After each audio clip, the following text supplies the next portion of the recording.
Hello, everyone. It's time for some date everything. We're going to be dating everything, including myself. I don't know how that will work.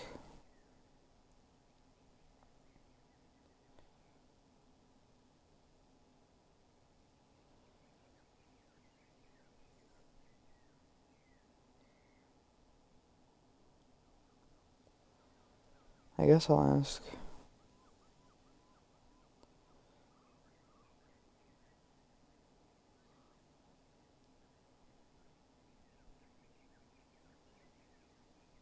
Okay. I was replying to a text message. Sorry, guys. Alrighty. Date everything. At some point, my mom might come in the room, so I might have to mute myself, but thankfully, we're playing a game with good dialogue. So you guys can enjoy that. But we're going to do as I usually do, and we're going to take a peek at my data decks and see who to shoot for today. Last time we played Date Everything, we had a massive fumble on myself because I don't know how to speak to women. Kidding. I just wasn't thinking. But now, we're here to continue on with dating everything. I think we're slowly fizzling down to characters that I don't want to date. Not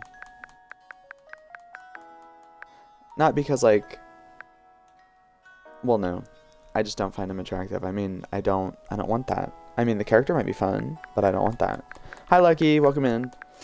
But anyways, I think we might be nearing the end of Date Everything. If we are successful in this stream, and depending on how long these stories are, we might finish the game. Well, actually, maybe, because there might be some characters that I'm not done with, per se. But anyways, so we have 1, 2, oh, well, yeah, 2, but I don't have her yet. 2, 3, 4, 5, 6, 7, 8, 9. Okay, 9 people. Let's start out our 5, and we can choose from people we've started. So I know we're going to do Dante, so that's 1. And then I want to continue with Amir, so that's 2. Then we're also doing Barry, so that's 3. We're doing Farah. I don't know. I should hear her say her name again. That's what I said. That's 4, and then I need a 5th one or a 6th one. I need a 5th one. We could do Wendolyn, but I assume her thing is going to be walk around the house and talk to every window in the house.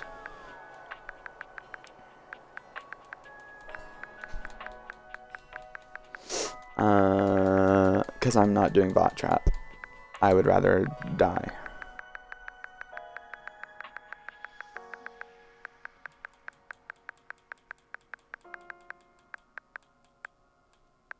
Maybe I'll do Rebel. I don't know. I don't want to do Rebel either. I guess I'll just do Wendolyn.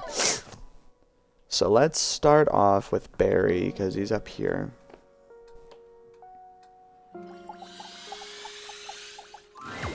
Hello, Barry. Beautiful. Oh, okay. That's the spirit. I just remembered I've been working on another one of my world-famous Styles Profiles TM surveys. I'm calling my quizzes Styles Profiles now, because it's definitely a thing, I swear. Last time, we took a trip to the wonderful world of cosmetic products, but looking good is only part of feeling good, is it not?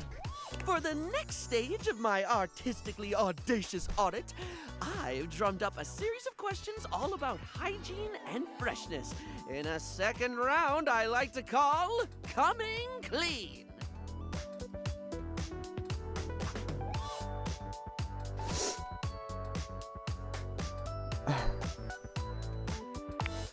Oh my gosh, me too! It's easily in my top 5 things to discuss with friends and strangers. Of course, I've ensured that none of these questions are too personal, darling. As someone who hangs out in a bathroom all day, I totally understand the importance of discretion.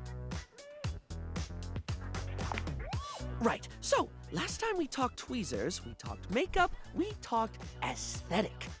This time around, in the interest of getting to know you more and work out exactly how best to get you at your best, I've got a whole set of queries about the product you like when getting fresh. So, what do you think, hon? Are you up for Styles Profiles TM? Round 2, coming clean. Sure. Well, suds me up with soap and foam. I'm so Hi, excited. Proteus. Welcome in. How are you? What's that on soap and foam? Okay, here we go. Question 1 for round 2 of Styles Profiles TM, which is absolutely gonna be a thing. When it comes to toothpaste, which brand best pleases your pearlies? I don't brush my teeth. I'm kidding. I'm good, just playing Siege. Hi, Rose. Oh, God, Siege. Okay.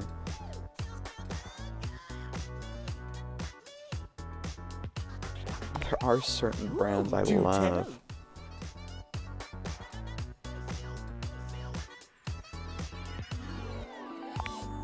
Classy pick. What I love most about Professor Texture's products is the sense of passion they put into everything they produce. Whether it's Professor Texture's non-denominational alkaline water for adults aged 35 to 60, or Professor Texture's specialized solution for the cleaning of cassette tape heads, their commitment to fun is second only to the diversity of their merchandise. I got an ace? Okay, never mind. I guess that's good. Also, I don't think I asked, but how are you, Never Rose? much cared for the coarse grade toothpaste, if I'm being honest.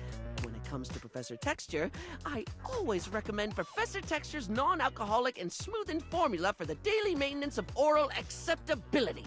Bubblegum flavored, of course.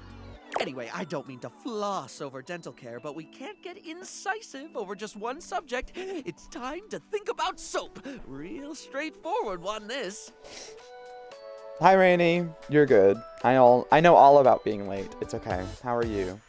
Would ask if you wanted to play, but I knew you had stream. When it comes to hand soap, how should it be? Bars, Also, liquid, blocky, or squirty? I hate Does it need to be Siege! a I'm kidding. classic brick or bottles of squeezy wetness where it's at? Wait. When you've got it in your hands, should you be rubbing or pumping? I prefer liquid. Exactly, of course. I always like to say that there is no wrong way to soap. Well, unless you're using mincemeat or soup or bird's nests or something. But assuming you're soaping correctly, you cannot soap incorrectly. Bars of soap and liquid soap are equally valid, contingent on preference and pre-existing skin conditions. I think the war between bar users and liquid users has gone on far enough. There's a war? Surely you've seen the debates, darling. The furious, angry debates over the objectively correct format for soap. Those who think all soap should be barred, and those who think barred soap should be barred. Only the other type of barred. Okay. I'm good. How are you? I'm good. I'm excited to play Date Everything. I know today's usually 7 Days to Die, but like, I don't know. I missed Date Everything last week, and I really want to play it. An endless war between solid and liquid. It's gotten so bad that there's been talk of dispensing violence, water torture, bath bomb threats, sun missiles, bath bomb threats. promises of delivering gel on Earth.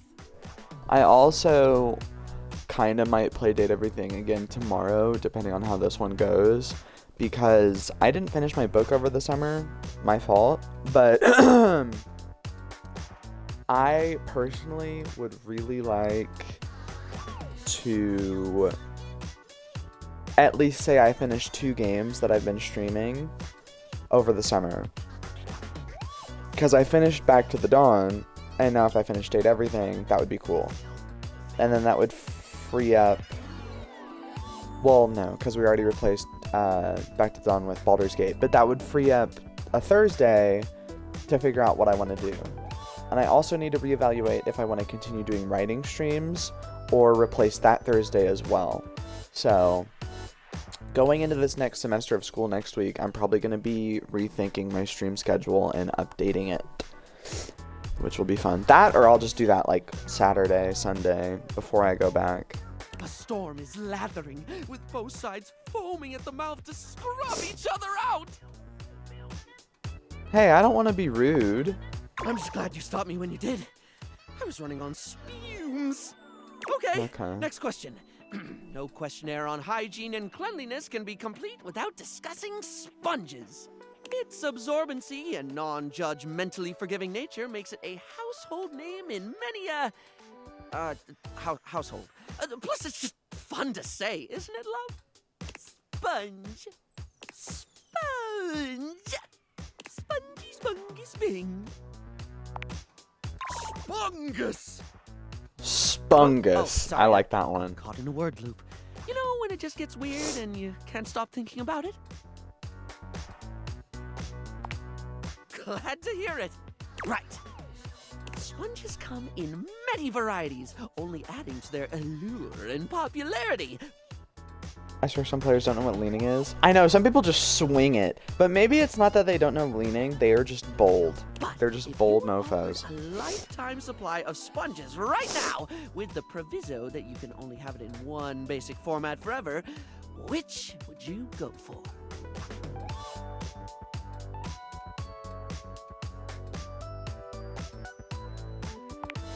Here they come!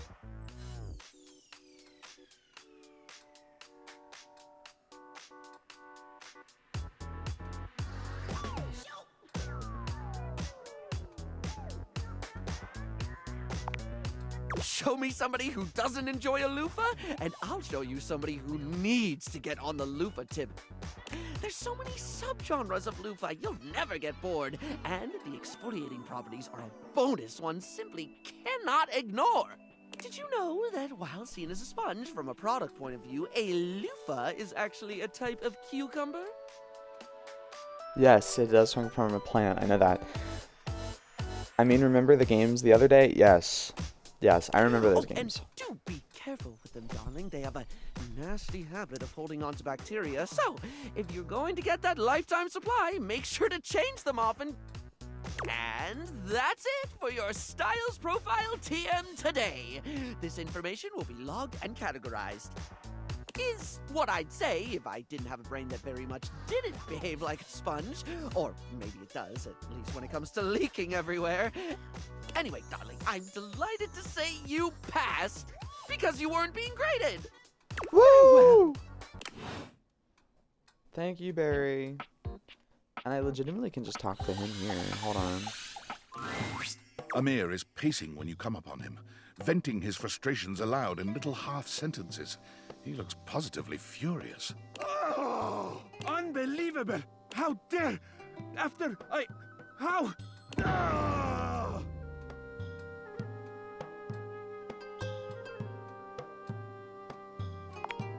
What? No. Perhaps. Why do you ask?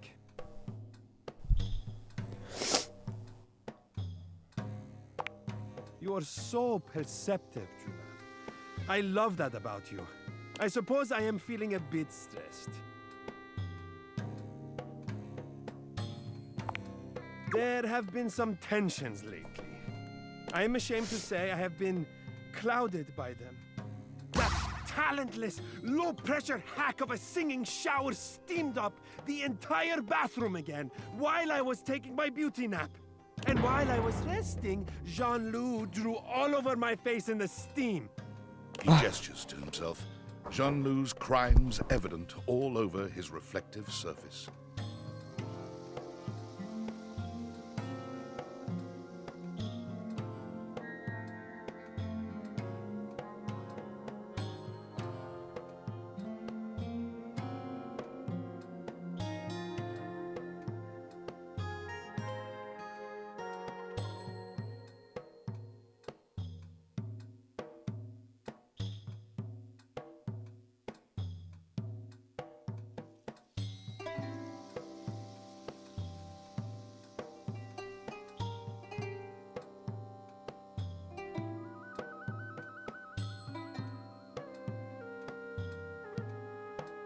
Sorry about that. My mom came in to show me a video. Just look!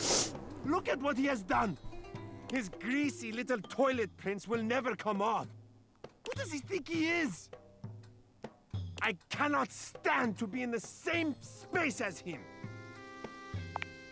You give Amir a thorough cleaning, erasing all trace of Jean-Lou's grubby little hands. Oh. Oh. Your touch is exquisite. Thank you for making me presentable and reflective once more. You're welcome. Okay, let's go downstairs. Who in the world was that just screamed at me?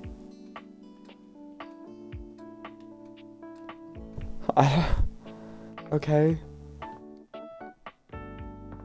You know, my mom came in and talked to me. She's like an iPad kid, dude. She's been sitting in the living room just watching YouTube shorts, by the way. I need to check my Datadex and see if I have everything for the quiz, because if so, then I need to prepare. If not, then I know I can just talk to her and get another study sheet. Okay. Do I have everything? I do have everything. Okay, today's the quiz, you guys. I'm actually going to take notes, just like a quiz. I was doing, Oh, yay, we have D&D tomorrow. Hooray!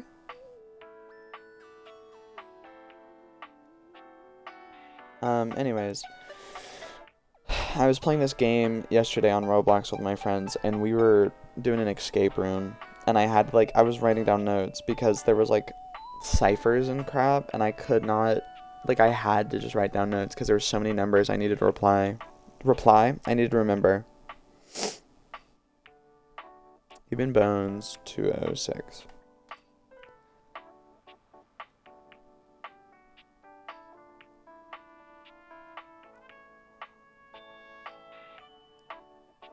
Actually, you know what? Instead of actually writing down and taking notes and doing a long time, I'm just going to take pictures. Because that's faster and I won't have to keep you guys here.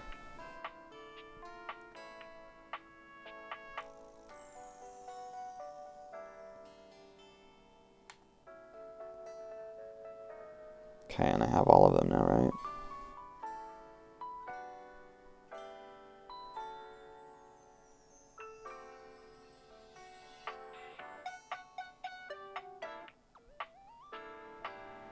I'll just retake that picture. Okay, I'm ready. Let's go take a quiz, you guys.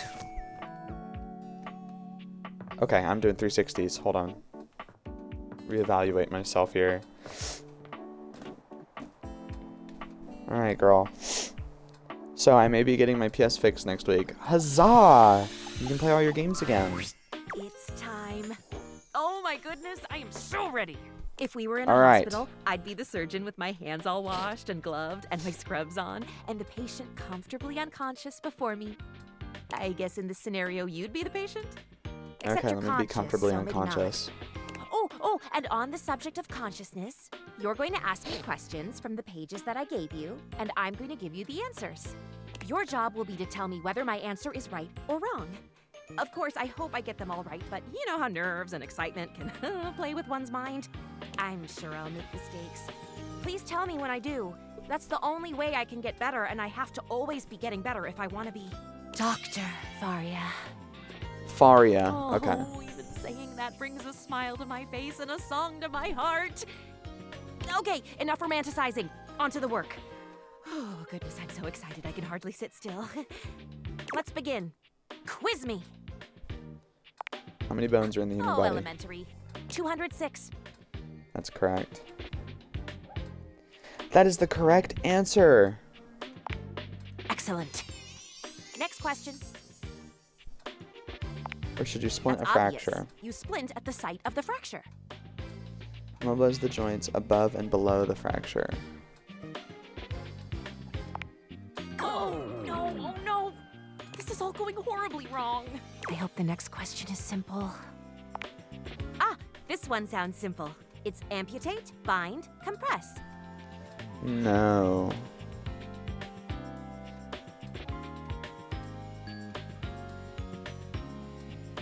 Amputate, bind, compress. Yeah, no, that's not it. one is it? It's airway, breathing, and circulation. That sounds familiar. Next, always next. One of the main ways to arrive at a Symptoms, diagnosis. of course.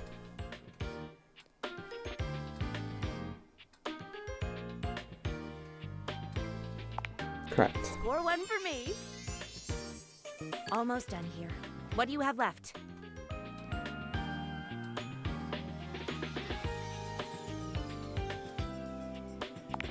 God's alive. Do I remember this one? I believe that it is true. Correct. The world of medicine is full of surprises. Feeling good now. I think I've got this on lock. What is the last question?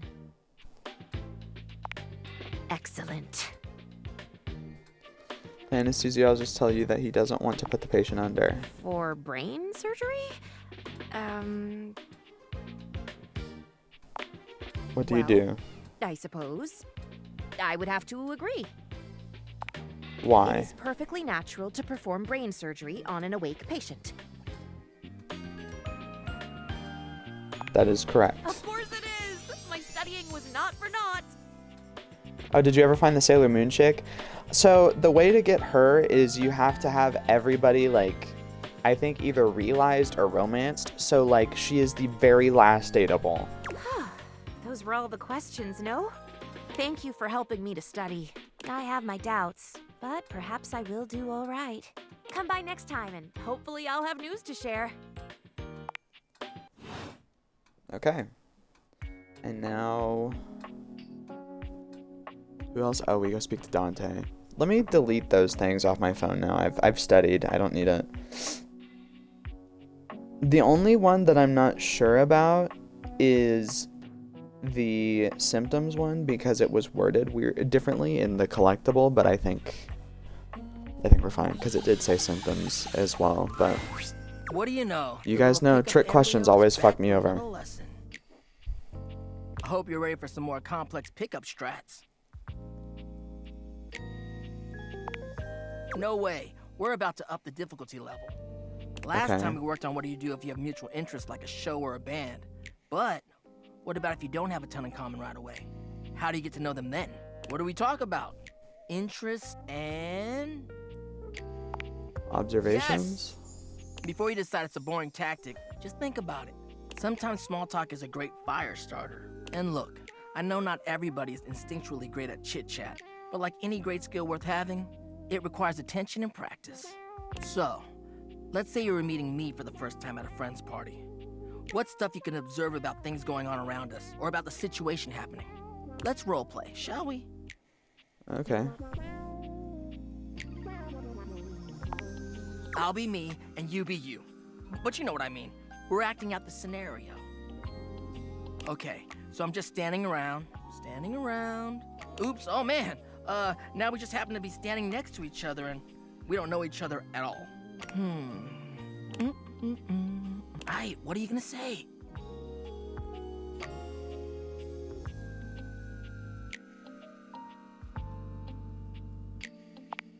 Alright. Yeah, a little stiff, but you're onto something, homie. Damn. Great question to start out with. The other one was It's relevant worse, to where we asking are. how the It's a weather good was. Jumping off point. Dope. Hey Scorpio, the dating's going good. I just helped a girl study for a quiz, and now we're getting flirting tips from Dante. I feel like maybe I should have done him first, and then I would have like aced the game. It's a cheat code. Anyways, back to the roleplay. Oh, I know them through our job. They're a great work friend, always reliable. Perfect. You're showing an interest in what they do for a living or whether or not they actually like their job. At least you're learning more about them. Keep it going might surprise you. Okay. We'll end there. But you're doing hella well, little Cinder. Proud of you. So, anyway, before you go, any other non-dating advice questions you might want to ask about me? Fired up.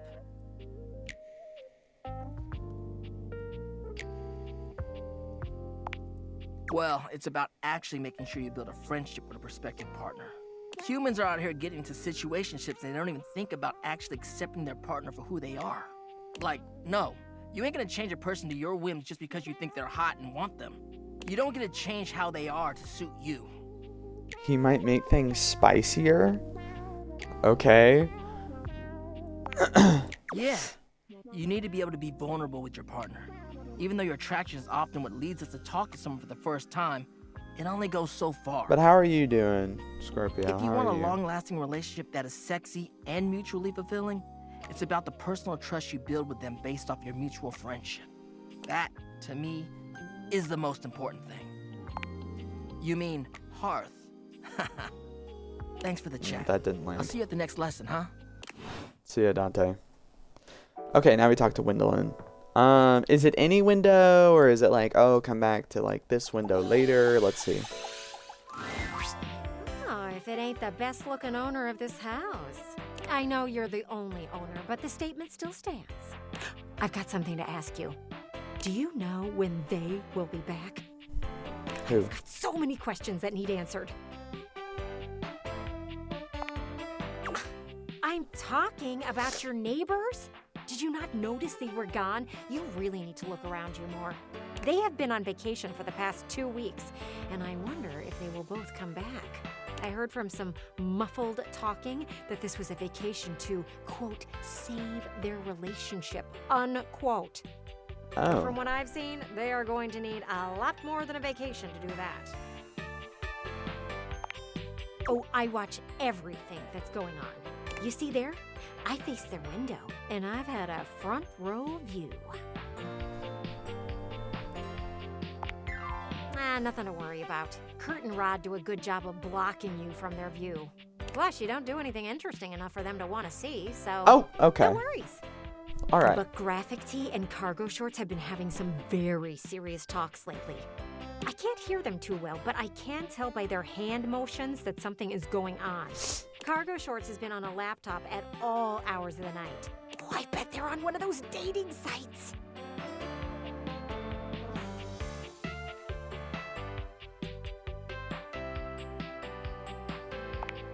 Oh, same.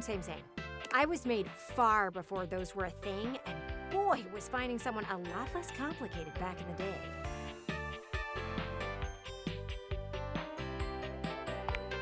Oh, you are so right. Almost got caught up in relationship talk. That does not sit well with me. You know what? I'm gonna ask some questions to the pergola next door. I need to test my theory. Come back later. I should have some answers. Okay. Bedtime. I'm so sleepy.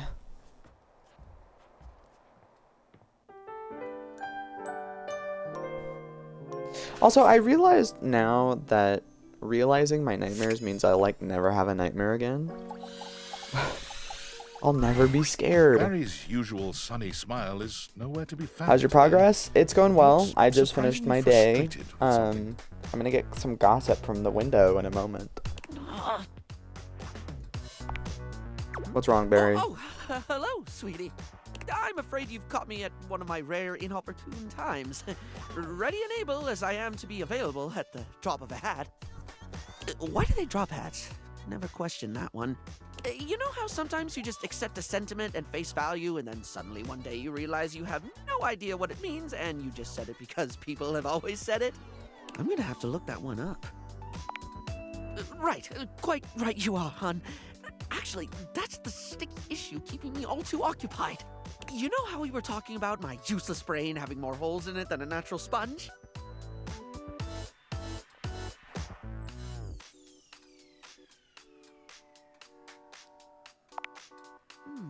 Don't be self-critical to the point of self-flagellation.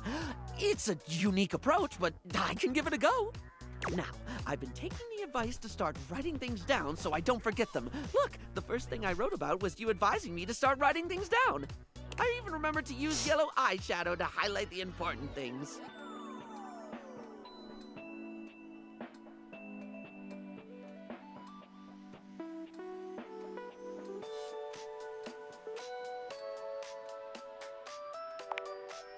Well, that brings me to the actual problem with the whole writing to remember thing. What do you do when you forget to write stuff down so you don't forget it later? Right? I've managed to jot down some important things, but I keep forgetting to do it. Then I forget the thing I forgot to write down, but I don't forget that I've forgotten it. I just remembered that there's something I forgot to write down and then forgot because I keep forgetting to write things down before I forget them.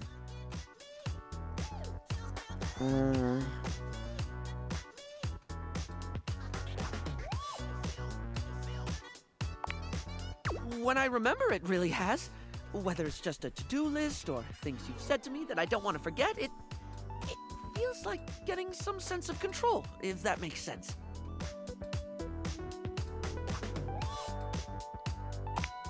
It does feel really positive. Like I accomplished something, which is silly when it's just writing a few sentences down.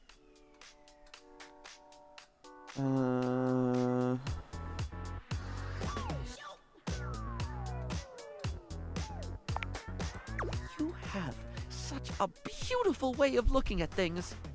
Did he just wink at I me? don't even feel compelled to draw a tenuous simile involving makeup. I just love the way you think.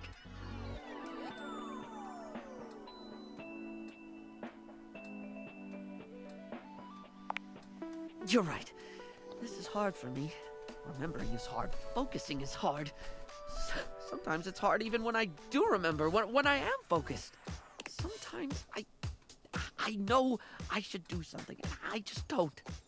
I'll say I'll do it later, knowing full well I'm just going to forget.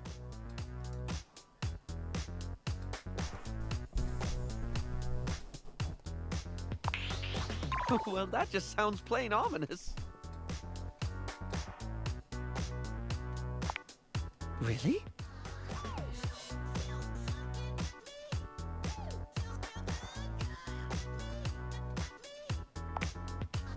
Oh, like hair conditioning for the brain. Yes, hair conditioning for the brain. I think I understand now.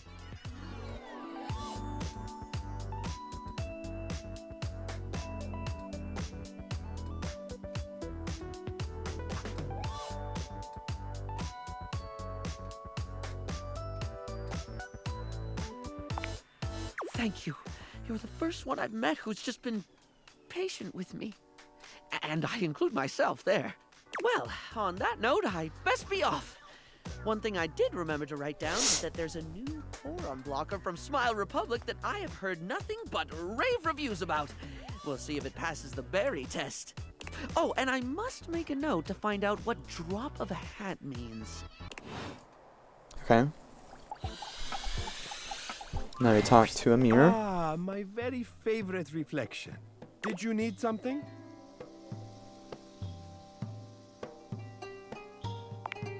Ah, and of course you thought to come to me, your closest and most treasured friend. I am touched. You have also made the correct decision. There is not another being in the house who can pep you like me.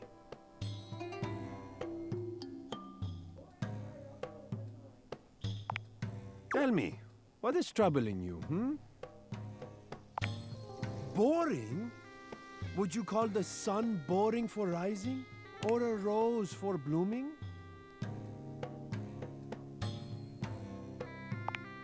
That they are.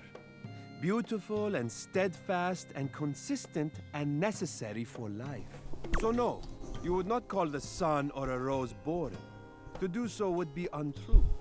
Their beauty lies in existing, and you would not judge a thing harshly for being what or who it truly is. Of course it was. And these are the reasons I am here for. Now take your fully restored and re-pepped self out and seize the day. Or whatever you kids say.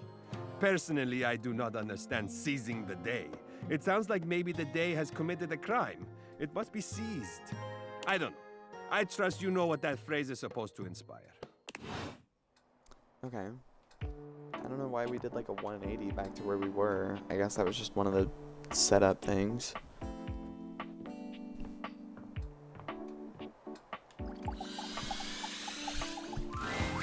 Oh, hi. It's a tickle to see you. I have news. Okay, how'd you do?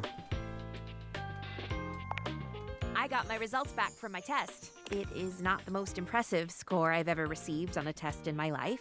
That honor belongs to myself and my old friend Frederica when we competed together in the three-hinged race. We were even faster than Christoph and Columbo, the reigning champion cigar boxes. Trounce them, truth be told. Columbo was leaking tobacco all the way to the medical tent. Where, of course, I treated him with respect and efficiency. Anywho, I did well. It looks like I'm going to be able to go to medical school and fulfill the dream of my life to become a doctor.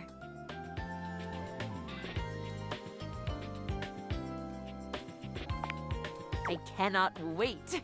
And I want to say a heartfelt thank you to you for your help. There were some questions that I got wrong on the test that I got right during our quiz. At least you told me that I'd gotten them right, so I've been wondering about that quite a bit.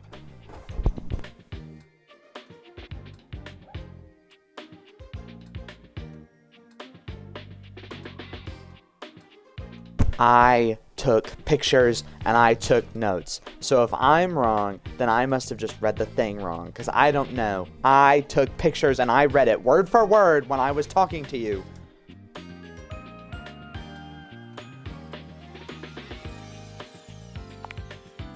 It is indeed. In any event, though, thank you for helping me study. I hope you'll still come to me for aid, first and ongoing when I'm a real doc. Toodle pip and cheerio, my friend. Oh well, at least you don't hate me. Thank you for your help.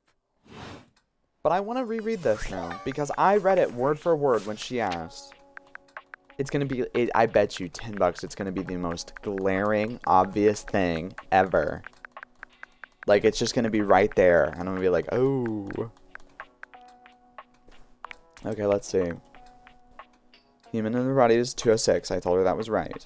And then I corrected her on that. Diagnoses were made via the twin paths of symptoms, which a patient responds to as signs gleaned from exact. Okay, I told her that was right. Sometimes skin isn't healthy enough for grafting, and antibiotics may be used. I told her that was right. Patient may be awake for brain order. This lessens the chance of. So what did I tell her that was wrong? Because she said that was true, and I said yes, because it is.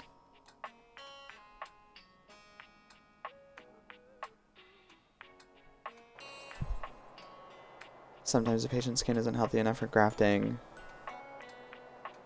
Told her that was true, because it is.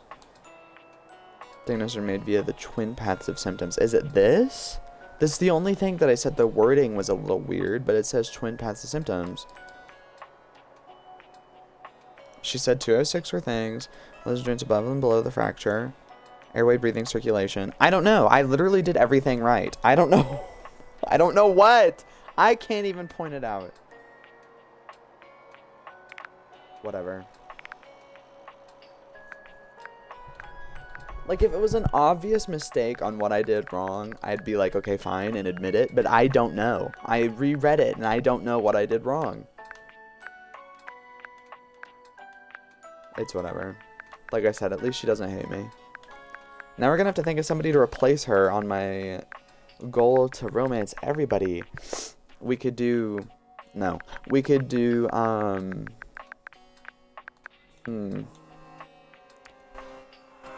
Sorry. This number, which has been labeled as spam risk, like, it literally says it on my phone big and bright, has called me, like, so many times. I just need to listen to one of their voicemails and see what's up.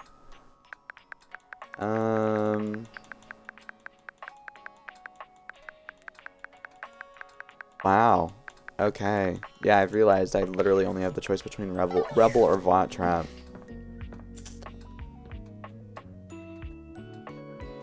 I suppose I can do Rebel. Lay me on, my bro. Ready for your penultimate lesson? Sick. Now, part of you must be wondering, Dante, we've already gone through pickup lines, interests, and observations. What other ways could there be to strike up a relationship? Well, shut your silly mouth, because of course there is. It's remembering that there's a difference between talking to a friend and talking to an acquaintance.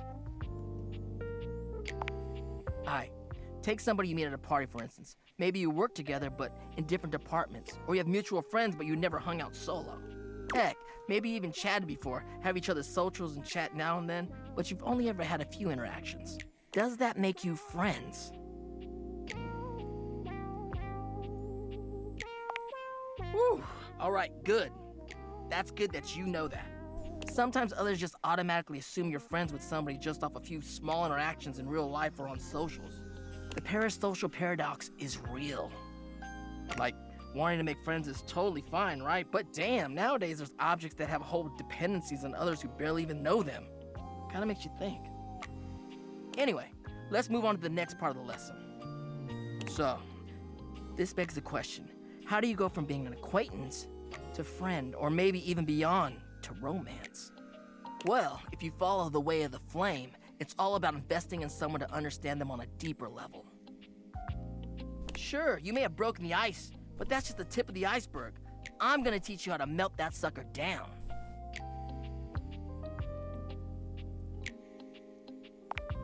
Alright, another hypothetical situation. Let's say this acquaintance is a mutual friend, he's like in your hobby group or whatever. You happen to have a meeting and you want to be closer friends with them. So you sit near them. A topic comes up that you don't have much knowledge about, but they're extremely passionate about it. What do you do?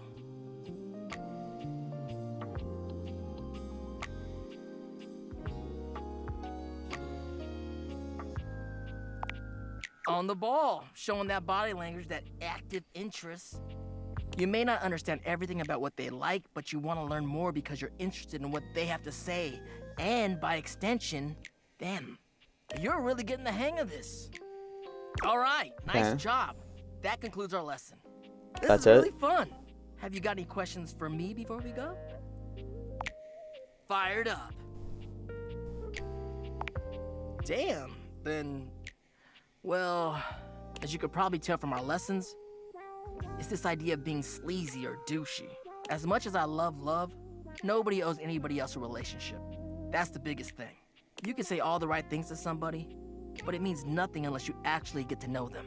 It's the real jerks that don't bother with that and say whatever they can to get what they want. So, yeah, that's my biggest pet peeve, I guess. You're a good listener. Peace out, homie. Okay. Wendelin, what you got? I have bad news for ya. The window next door wouldn't talk. Not a single word from her. I admire her loyalty, honestly. If they had asked me, I would have told them everything. Do you have something to hide? If you mean those mysterious objects in the drawer next to your bed, let me tell you, we windows have seen a whole lot worse than that. Either way, I decided to do the only thing you can do when you don't have information.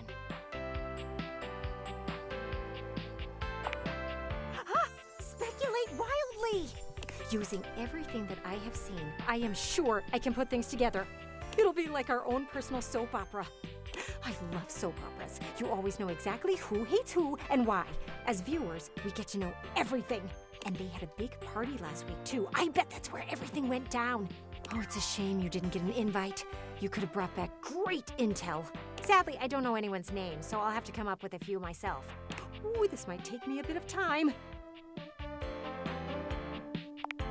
Meet me here another day. We'll come up with some good stories. I'm getting a bit tired from all this yapping. All right. We go to sleep. And when we wake up, we talk to Rebel. Kidding. We're gonna go talk to Barry, and then Amir, and then Rebel. Which I don't want to talk to Rebel, but I have to progress the game. So, can I wipe off the old concealer, so to speak? I've got something that's been on my mind a lot since last time we talked.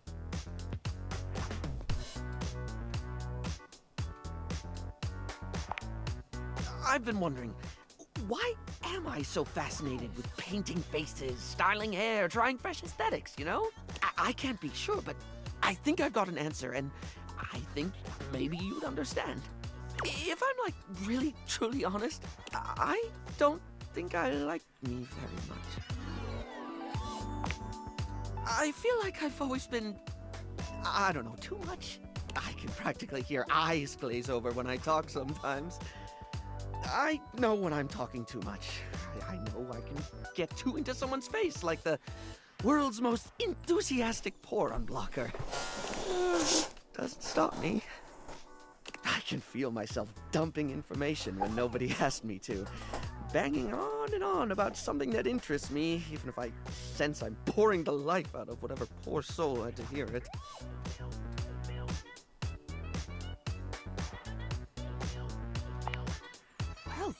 Well, that's honestly really nice to hear. But like, with me, I'm always on to some degree, you know? I feel like I've always got to be engaging, always got to be interesting. I've always got to have something to say, because if I don't, I'm just me, and I'm boring. It's funny, really. I talk and talk and talk until people are sick of me, because I'm afraid they'll be sick of me if I don't.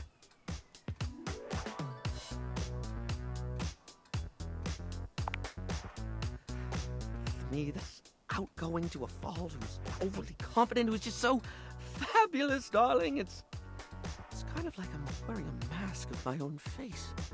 I'm not pretending to be someone else exactly. It's more that I worked so hard on projecting what I've always thought was the best version of me, because I'm afraid of people seeing all of me. But I have to admit, holding up the mask is so exhausting.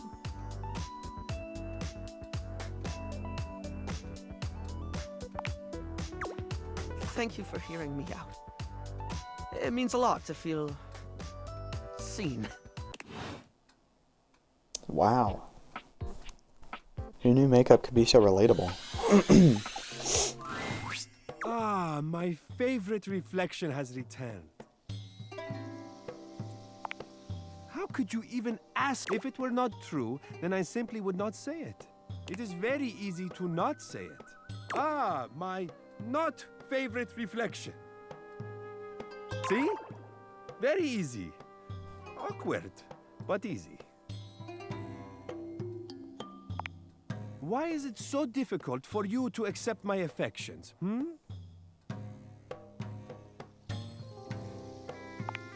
Have I not been good to you? Genuine in my feelings? Generous with my affections? Is this not enough to prove my integrity? Very well, then. It pains me very much to say what I have to say now, but it has become clear that I am not wanted here.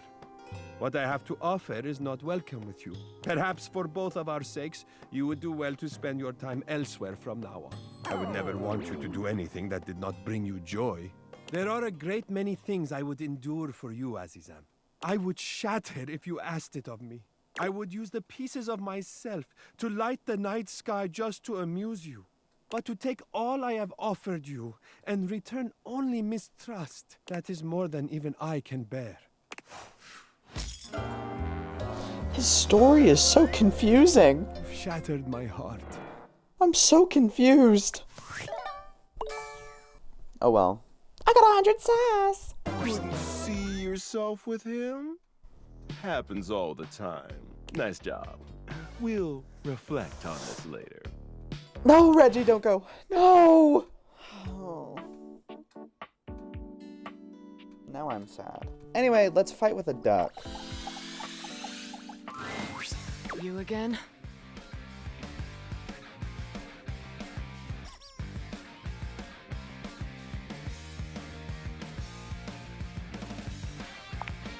It's true, you know. I've seen it all. Shut the duck up, Johnny! You ducking overpriced rooster!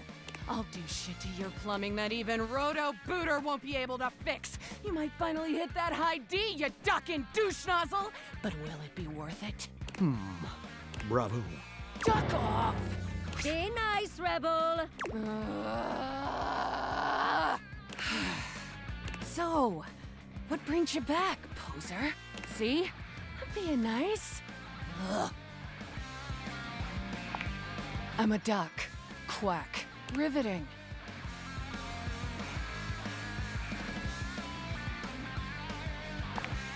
What is?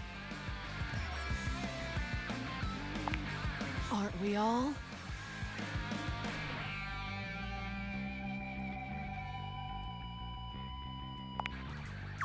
you could call me that, dumbass? Pretty damn sure I didn't.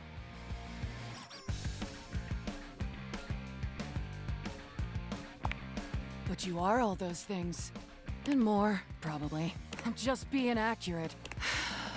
Fine. Call me Rebel. Or Daddy. Good boy. Oh, wait, hold on. Wait, hold on. hold on. Okay. Continuing. Oh, and there it is. I'm getting bored with this dumbass convo. I usually spend about 20 seconds talking, and then whoever I'm talking to miraculously ends up dead or underneath my rubber ass. You can be whichever one you like. That's the only favor I'm gonna do you too, so appreciate that shit. Yes and no. It's Nunya. Nunya duck in business. Ugh, barf. Names are worth choosing. And I don't have to tell you shit if I don't feel like it. In fact, I'm gonna get the duck out of this one-bill town. You wanna talk to me again? Too duckin' bad, poser. Rebel's out. Rebel ain't coming back. Poof! Rebel's gone. Where the fuck did Rebel go? What? Where did... What? Really did poof and gone. What? Where's the duck? Where'd it go? Oh my god.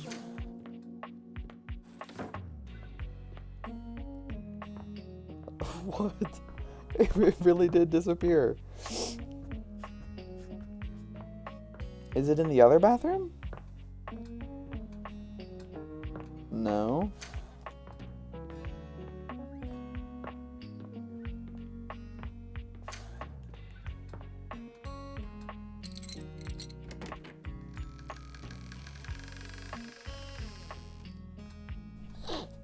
Did it go in the basement?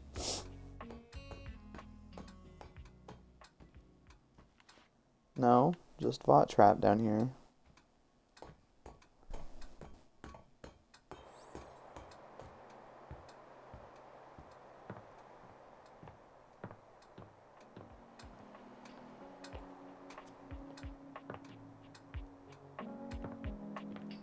Okay.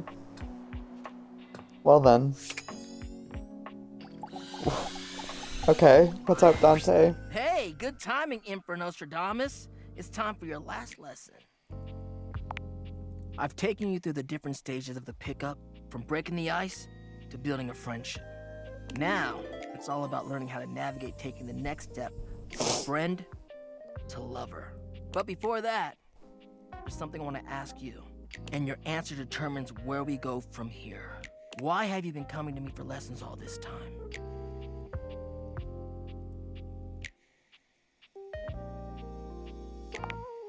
Hell yeah, I'm glad. It's been awesome getting to know you too. This will be the final lesson. And it's gonna be about picking me up. That's right. You're gonna have to use all your new skills to learn how to make friends with me. And who knows? Maybe that'll kindle something even hotter. Ready? All right then, let me set the scene for you. We're in this house together. It's kind of magical. You just found me hanging around and you talked to me for the very first time. Go. Oh, why thank you. It's pretty old, actually.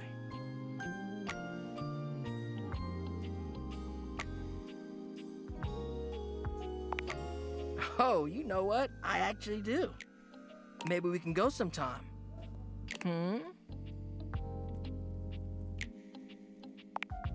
Yeah, it's just... Truthfully, I'm kind of tired of this shit. I know. It's just that I really don't know what I should be expecting from you. At least from this, anyway. Like, damn, you're literally showing me exactly what I've taught you, but it's kind of meaningless in its weird-ass roleplay scenario. I'm not feeling anything like when we're casually talking. I'm actually interested in you, and all you can do is theorize about what to do instead of actually doing it. It's like I don't know the first thing about true love. Only pedagogical pickups. I'm a big flaming fraud.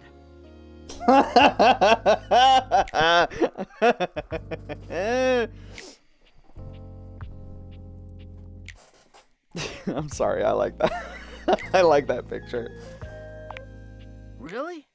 I mean, I'll tell you what I imagine. Love is supposed to make you feel warm and safe in the knowledge that somebody cares about you. And here I am. I'm giving out this advice because I want to make sure other people are able to find love. But it's so hard when I've never even really had it for myself. Maybe it's just who I am. I give out a lot more warmth than people sometimes give me.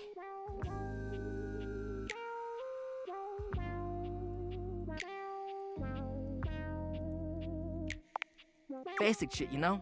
Being attentive, being interested in what I'm about and what I'm into, and like, you know, Oh, I see. You're doing exactly that.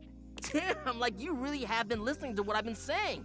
You've been interested in what I've been talking about. You've been asking me questions, observing me, sharing interests, and respecting the boundaries of our student-teacher acquaintance. Holy shit! The pupil has become the master. Thank you. I think we're really building a bond here. You're a wonderful friend. And dare I say it, maybe something more? Why don't you come kiss me and we'll find out? Dante leans in, pressing his lips to yours in a red-hot kiss. You wish you could stay in this moment forever, but... I engulf in flames. Are you okay? You know it.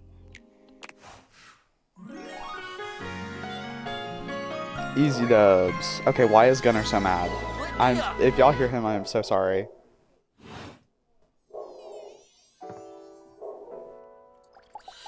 He is pissed. Look who came crawling back. That can only mean one thing. You came to hear all about everything I've figured out about your lovely neighbors.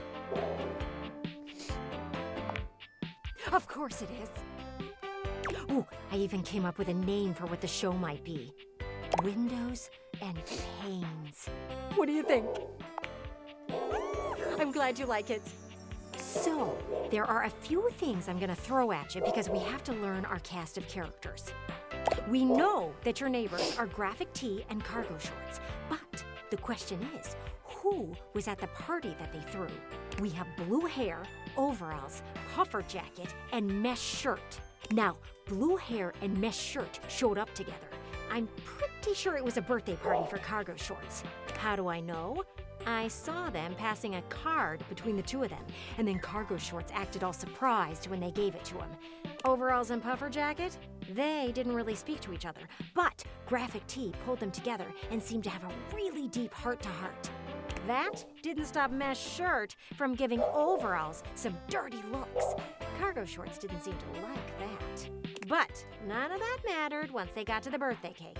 They all sang as Cargo Shorts blew out the candles.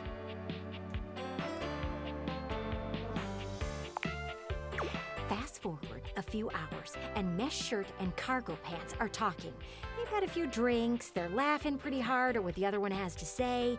Graphic Tee has been dealing with Puffer Jacket, who looks like they've been having a little too much fun. Blue hair and overalls are in a corner of the living room spending time with each other. And then, I'm not sure what happens, but Cargo Shorts and Mesh Shirt start acting really weird. They leave my view for exactly 7 minutes, and then they return.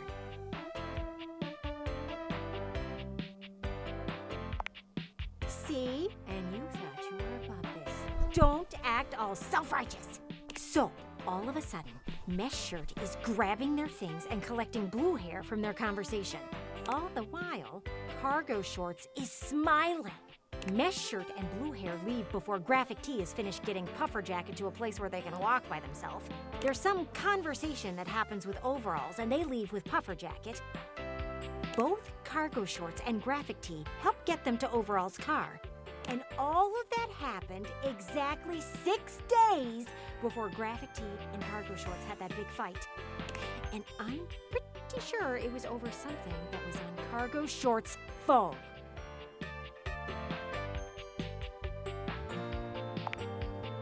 Proof you know nothing about those things. They have apps too. I bet that whatever happened in those 7 minutes did something to change the way Cargo Shorts feels about graphic tee. So, they went off and decided to explore the dating pool outside of their established relationship. And the only reason they aren't just trying to date Mesh Shirt is because Mesh Shirt is dating Blue Hair. And don't you think it's odd that we haven't seen Blue Hair or Mesh Shirt around lately? They came by 2 days after the party to get their car, and they stayed for brunch. All of that to say, Cargo Shorts cannot and should not be trusted. Which doesn't surprise me. Why does anyone need that many pockets anyway? To hold their lies! When you see everything as clearly as I can, it isn't that hard. One day, if you really get out there and meet people, you can get there too. Now, I bet if I talk to their window and let her know that I know everything... Gwendolyn is already beginning to get lost in her own plotting, if that far-off look in her eye is anything to go by. Windows and Panes needs to have its plot confirmed.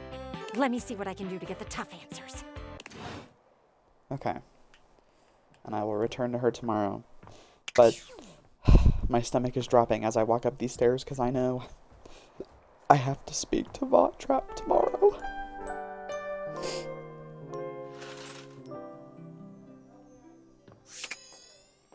Hello, Barry. Barry greets you with 2 air kisses to either side of your cheek. He's clearly in fine spirits today. Hello, darling. I could not be happier to see you, you devastatingly brilliant sweetie who I remember enjoys polished responses, slick line brand of tweezers. Not bad, eh? I have been feeling more relaxed with you around. I feel with you I don't need to mask my problems so much anymore. It's okay that I've got a brain like an explosion in a lip gloss factory. Still not easy to remember. It is easier, though. It's the difference between wiping the lippy toward the mouth instead of away, you know? I'm so glad you do. Sometimes I think the whole makeup metaphors get a bit too overdone, darling. It's a bit like when you don't remove last night's makeup and try to fix it up the next day, and you let that ride another day, and eventually you've painted over yourself so much it's all gone flaky and weird. What were we talking about? Right. Oh, question. What do you think of toucans? Yes! Sorry, off topic, I know, but like, I've been getting really into toucans. Oh, I like the lately. blue one. They're just really neat with their big old beaks, and oh my god, they're so pretty, right? I've been trying to work out my favorite toucan. They're all just so aesthetic. You've got the Togo toucan, or Toucan Classique as I call it. A timeless black and white look with the iconic yellow beak offset by deep blue eyes. But there's also the chestnut mandible toucan with a diagonal color split down the bill, contrasting a rich yellow against a brooding maroon.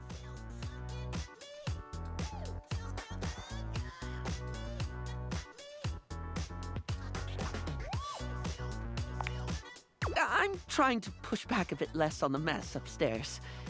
Getting to talk to you and just feeling accepted. You see me as the clashing colors and wonky contouring I am. And the fact you haven't wiped me off makes me feel like I'm worth it. Oh, well, same, darling. You're definitely someone I could hyperfixate on. Oh, wait, no, that sounded creepy, like a stalkery thing. It was a callback to, like, what we were talking about and the stuff, and... you know what? I'll just make a note not to say that in future.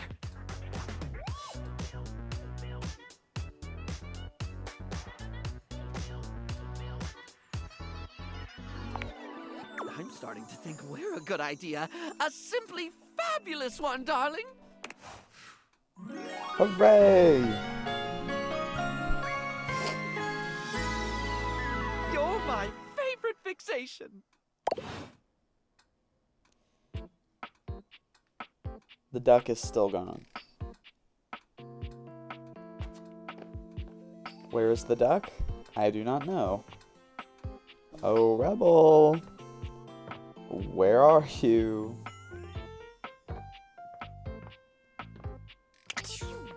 Are you in my drawers? No.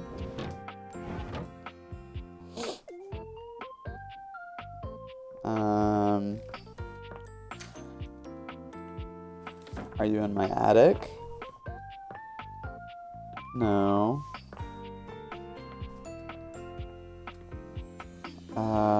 You're not in my basement. I already checked that.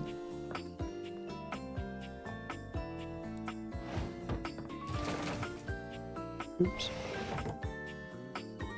Not in either drawer.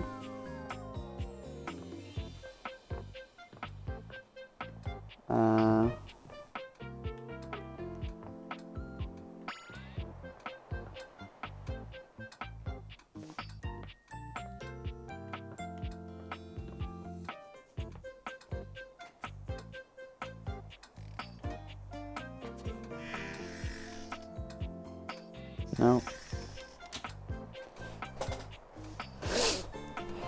Huh.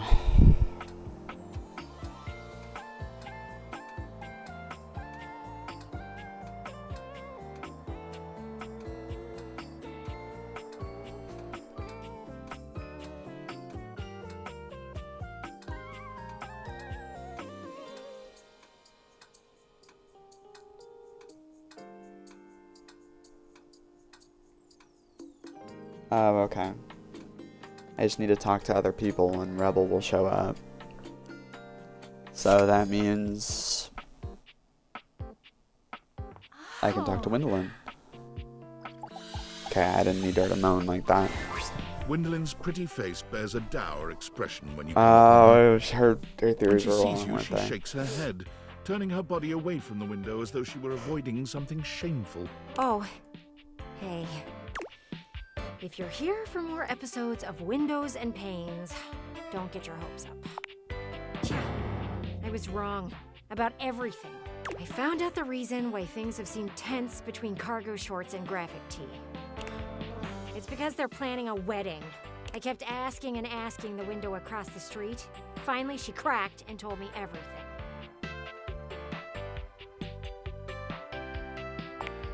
I'm happy for them, I suppose. It's not nearly as steamy, though. I was hoping for something that might steam me up a bit.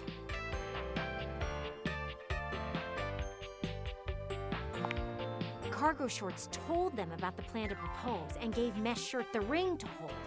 That's why Mesh Shirt left so fast. They didn't want Graphic Tee to know. Mesh Shirt and Blue Hair were in on it. I thought I could clearly see everything that was going on there. But I guess I was wrong.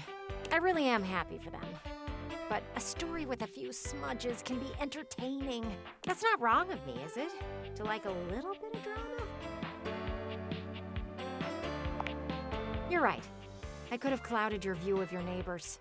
At least now, if you ever meet them, you'll have something to talk about. You know, I bet I still could get another season out of Windows and Panes. Planning a wedding is full of all sorts of drama. It won't be long before emotions are running high. Maybe they'll have the rehearsal party at home so I can watch. I don't even know what their date is. Oh, I've got some window chatting to do.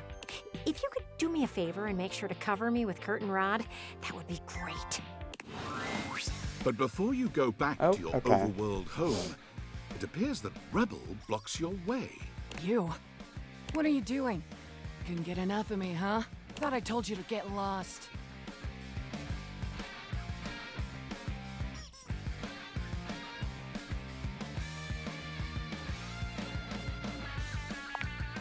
Oh, sounds fun.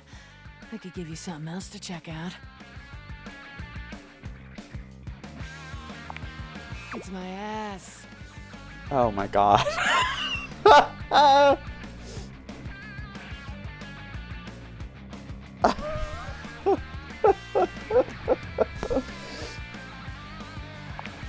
Let's call it a learning experience. Try not to be such a ducking rube. I hope you've had as much of a blast as I have. Rebel seems surprised for a moment. They look at you hard as if trying to decide if you're serious before their eyes fall to their feet and they mumble a response. Sure, whatever. Well, it's a good thing that unlike the other idiots in this house, I'm not just here to fawn over you and try to get you to love me. So you can take me as I am, or you can go right ahead and duck off. Rebel out. Okay. So I've spoken to Rebel, I've spoken to Gwendolyn, I've spoken to Barry, finished Barry. I literally just have 3 dateables left, don't I? Other than I have Gwendolyn, I have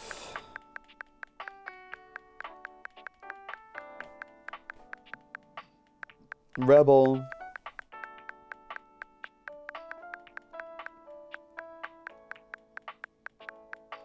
and Vod Trap, right?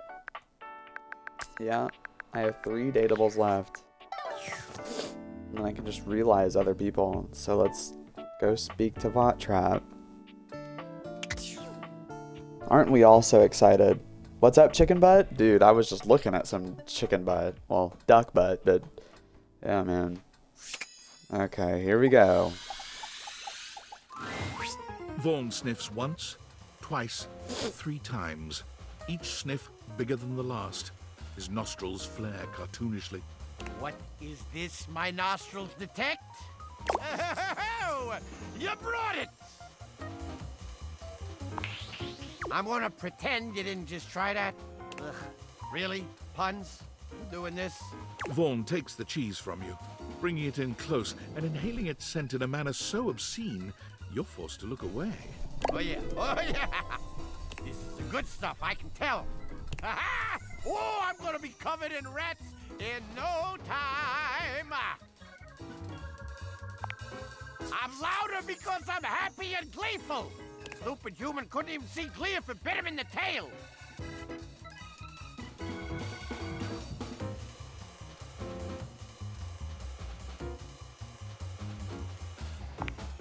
Stressed? I ain't stressed. Okay, maybe I'm a little stressed.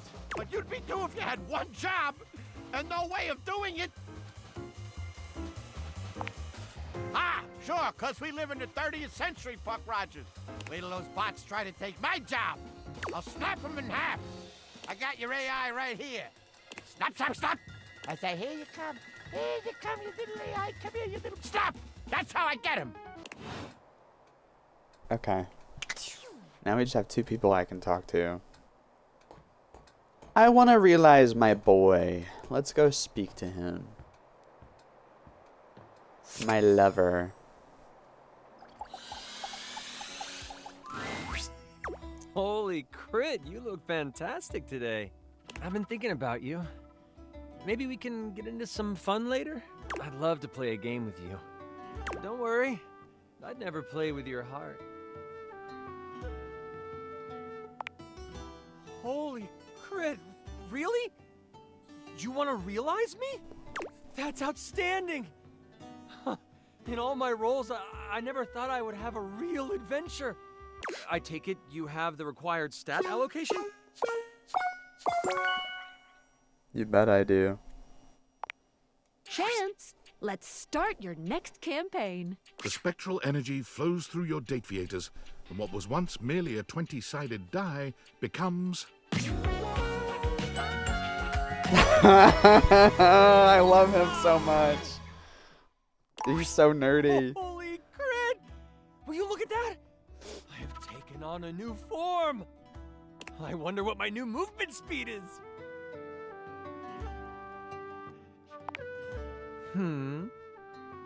You automatically succeed that check. You have yourself a very willing creature here. Wait, I want to roll a couple things. A 9 and a 6. Ah. Oh. I think we can make those numbers work. Oh. And you do. As you would imagine, Chance is ready to go with any roleplay you might fancy. And the voices. Oh, the voices. Chance Whoa. vowed to keep the love of G&G alive, and he went out LFG. Upon entering human society, he noticed something peculiar. There were children who did not know the joy of creating worlds and working out the complexities of life through play. There were adults who were stuck in their own misfortunes, but didn't have the tools of imagination to work through them. It seems I have a quest of my own. Chance quickly enrolled in classes for psychology, literature, and creative writing, building up his stats with one mission in mind. I know, I'm After getting graduating it. with a This few was like my first certifications, romance he opened in up this his game. table again to those who seek adventure. Well, in this run. Except this time, he used the game of G&G to help those who have experienced hardship process and grow from their experiences. He went on to create the largest tabletop therapy clinic in the city. Please, Tabletop sit down. therapy. This is a safe space. Now, how do you want to do this? Many entered his doors, and all left feeling a little lighter, a little braver, and just a bit more critical. Oh. Oh. Okay, who do we want to realize now? You know what? I want to see what Doug looks like real. I just need to see it. I need to see what the blank man turns into. I gotta know. I'm curious. Just waiting for him to talk to me, really. I'm in the right position, I believe. I mean, I'm not looking dead center at the wall, but I'm here. So, I suppose we wait. Oh no, all the voicemails of spam risks I've been getting have just been completely different numbers.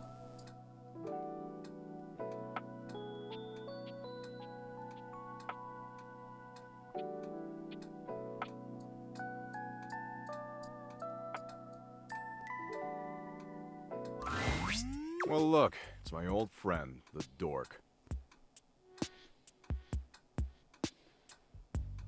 Okay. Want a bone? Legit? Wow, that kind of changes my outlook on everything. Can't be so flippant about the pointlessness of life if you're actually alive. But are you philosophically enlightened enough to guide me through that transition? Okay, Doug. Let's see if we can get you a better drawn face. The spectral energy flows through your data. I'm so What curious. was once merely existential dread I'm becomes... so... He's the same? He didn't change?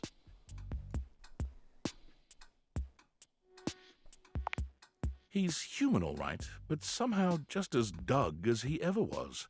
His eyes are no more expressive, his face no more detailed than it was as an abstract concept. The most Doug thing of all, perhaps. It's entirely impossible to know what's running through his mind. He says nothing.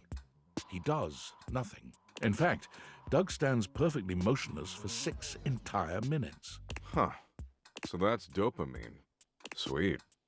You know, actually being alive has given me a newfound perspective. And as much as I love watching gnarly car wrecks and getting into flame wars with incels, I think I want to make the world a better place until it hurls itself unwillingly into the hungry black hole of the sun. I want to cherish every precious fleeting moment. It's time for me to show the world the power of the yo-yo. Doug pulls a small plastic yo-yo out of his back pocket and holds it up. You couldn't even if you wanted to, baby. The yo-yo is the ultimate representation of the cyclical nature of the universe. Life, death, rebirth, all moving towards a final entropic state of persistent rest. And it's got flashing lights. Apparently, the yo-yo that Doug had kept in the back pockets of his ripped jeans all this time had been put to good use over the millennia, because he was an absolutely stellar performer. His act traveled the world and distracted humans from their eventual demise for fleeting moments. That is, until his flashing yo-yo came to a stop at the end of his act, and he said his trademark phrase. You're gonna fucking die, bitches. Oh, okay. I thought he was gonna look different. He's the exact same. Alrighty. Good morning. There is nobody to talk to in this bathroom anymore. All we have is Wendelin, the possible rebel, and Bot Trap. Hey there, Looker. I'm glad you're here, and I'm going to cut straight to the chase. We've been meeting up and talking quite a bit for a while, more than most people would if they weren't interested in me. And before you can say anything, I have to let you know how I feel about it all.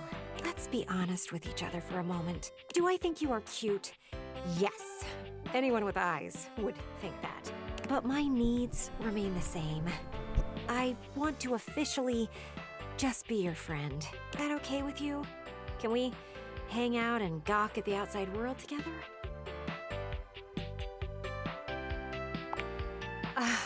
That is so refreshing to hear. Well, thank you for letting me get to know you more. Whenever you want to stare out some more, come find me. Well, now we just have Bot Trap. We're just realizing now. You hear? And Rebel didn't show up, so... I mean, unless Rebel reappeared somewhere. Which doesn't look like it. To the basement we go.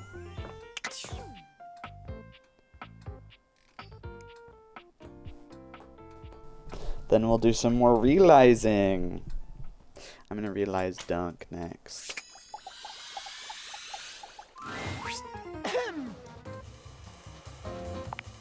I gotta tell you, I've been sitting here this whole time with this frickin' cheese in my craw, and I ain't seen no rats, pal. That's good, he says. Great? That's great, he says. Do you even hear yourself right now?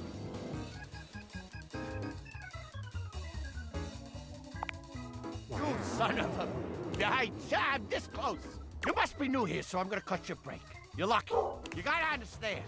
Snapping rats is what I do. And if I ain't got no rats, then what am I? Some kind of fool just laying in a crawl space for my own amusements? Do I look like a fool to you? Huh? Huh? Answer quick. Vaughn is completely taken aback by your compliment. He fidgets with his tail, his pale cheeks reddening as he struggles to make sense of this. Oh, I mean, God, jeez, that's not important. If there's no rats, then what is there?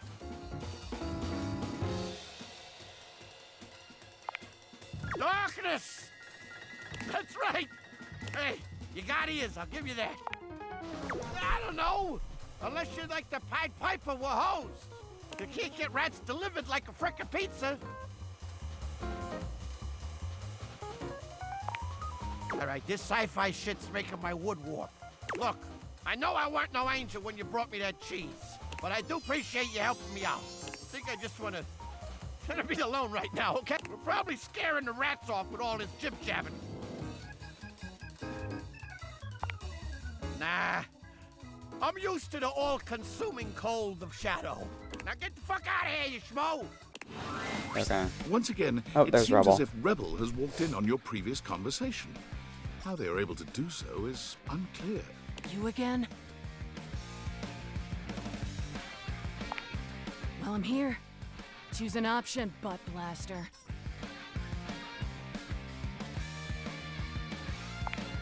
Ugh. Whatever.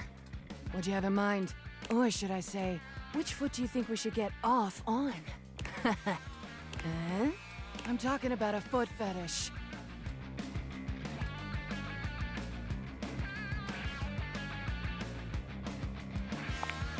Oh, but I meant more like sucking on them, having them stomp on my sensitive parts, or lubing them up and using them like an orifice.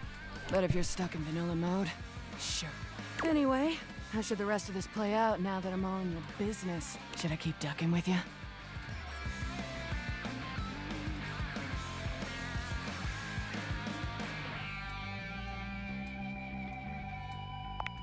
Great. Well, here's your chance.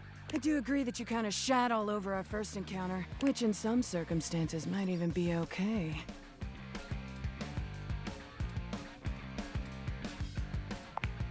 Sure, we can be friends. There. Friends. Ah, looks like it.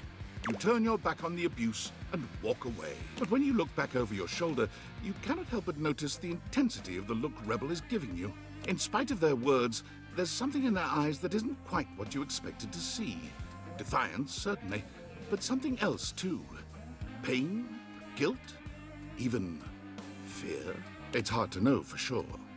Could just be condensation. Okay. Who are we gonna realize now, you guys? I think Dunk. And I got three. Okay, I think Dunk. I think... Maybe the safe? Hey, if it ain't the MVP. You know, I was thinking about you when I was training. You feel like working up a good sweat with me? Dude, what? Really? Yeah.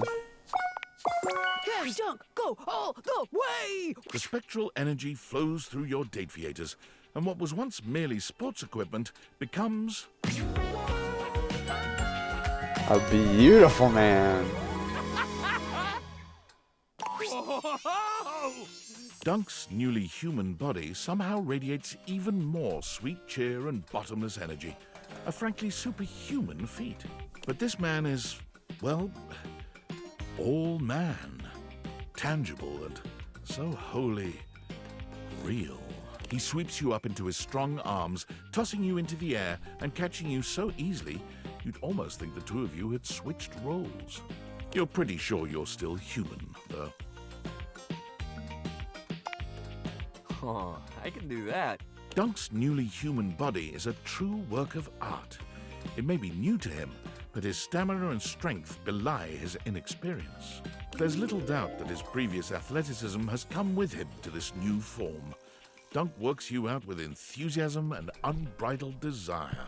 He's the same sweet man you've come to know, ever respectful of your limitations, but in this setting, he is near insatiable, putting his new body through its paces with a primal sort of drive.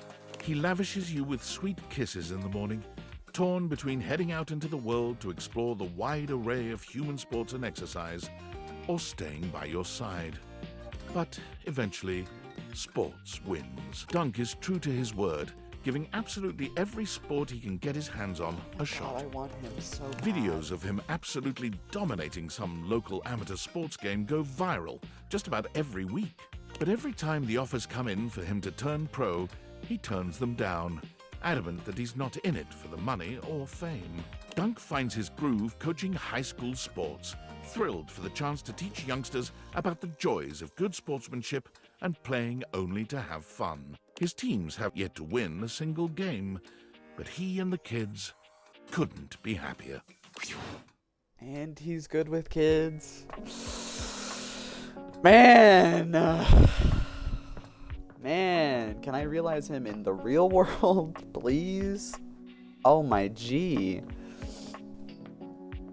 Man! Oh, he's so fine. Hello, my dear Reg. This may have captured my passing interest. Is it true? Yes, ma'am. Sophia, let's get you some more clientele. The spectral energy flows through your date theaters, and what was once merely a safe becomes... Woo! Woo! Is that all?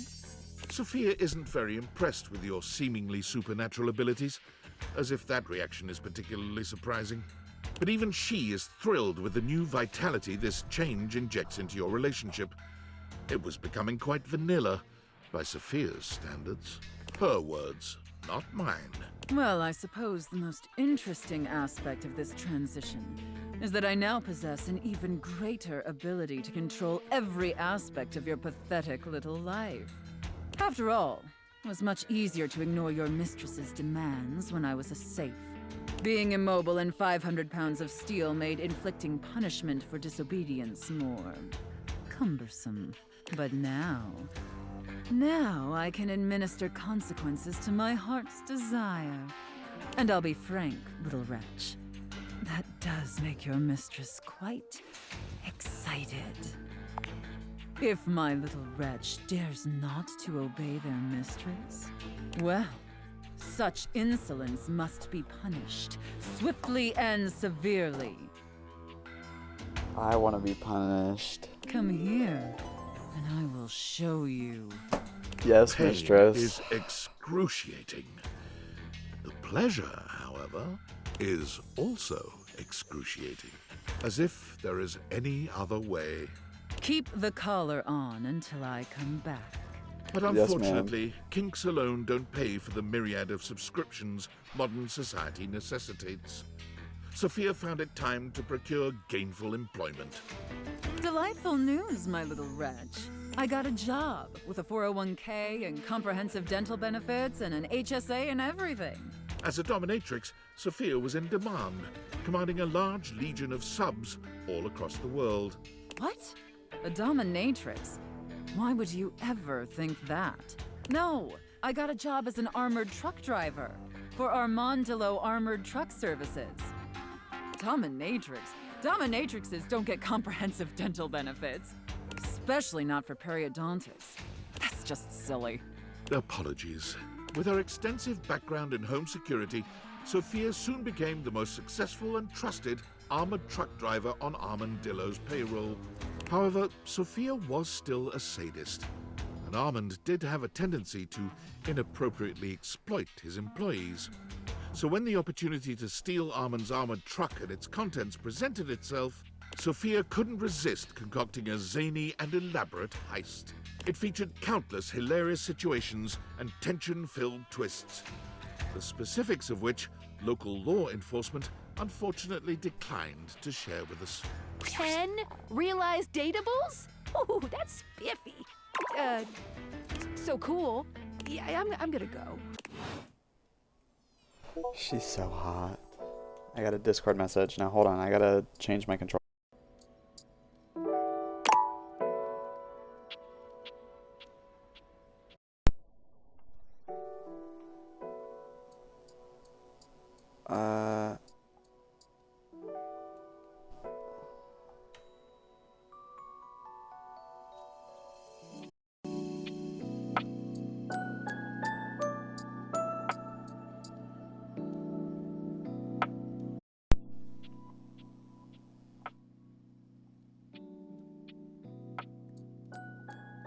The game froze.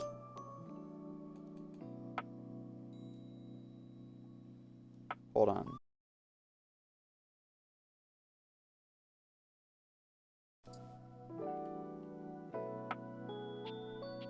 Well, I'm gonna have to close and restart it. Hopefully some of it saved. I'm gonna be upset if it didn't, but hold on.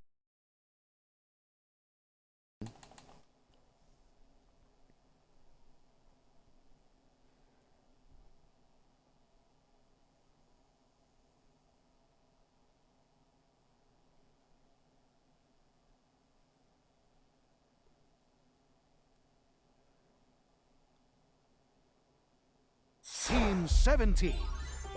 It should have had an autosave after I slept. So either way, we'll just, if it didn't save, we'll pick up at the beginning of that day.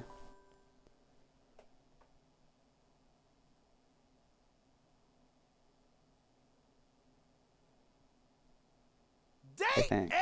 Everything!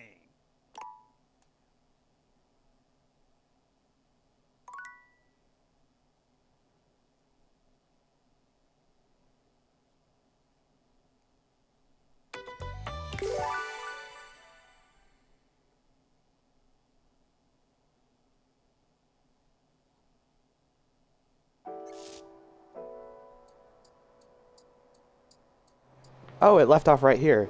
Sick. Sick. Okay.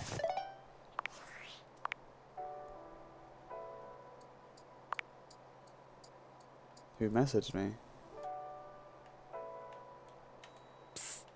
Hey, I have a favor to ask of you. But first, before I ask, let me remind you of just how much you love me and how good of a friend I've been to you.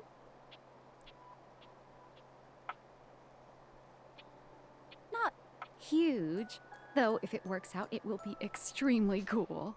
I can't believe it took me this long to think of trying this. Okay, I was watching Hirohime the other day. You know, the Grand Slam Crusaders arc. God, it's so good. I am, I promise. Okay. So, I'm sitting there watching Hirohime, and suddenly it hits me. What if you had a Hirohime figure? Would your little date theaters bring her to life? Good. Keep an eye out for the mail today. I've sent you a little gift. Since you are the one so blessed with these ridic glasses, it is your duty as my BFF to bring Hirohime to life. The world needs Hirohime. She will save us with tennis. Okay, but so is this entire situation. So why shouldn't I get in on this too? This will be the coolest thing that's ever happened to either of us. So make sure you keep an eye out for her. She has a tendency to just appear. And be sure to report back. Oh, I'm way too excited. I need to calm down. I'm gonna go take a walk. Tell me how it goes. Okay, bye! Okay. Seems I'm gonna be meeting the Sailor Moon character. There she is. Let's meet her. The last dateable. Oh gosh, I'm late for school! Is what I would say if I were your typical anime schoolgirl protagonist. But that's not who I am. My name is Hirohime, a college freshman entering Heart Ace Academy, the center of all things tennis. I absolutely adore her color scheme. Tennis athletes from all over come to Heart Ace to train and challenge each other to be the tennis star. Right, Nekobaru? Nekobaru.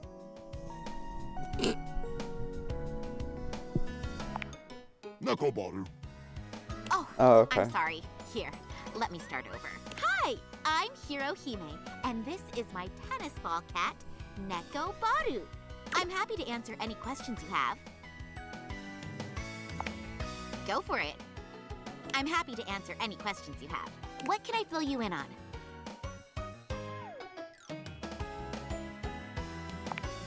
The tennis star is the greatest tennis player alive and the hero of Heart Ace Academy. They're a shining pillar to athletes around the world.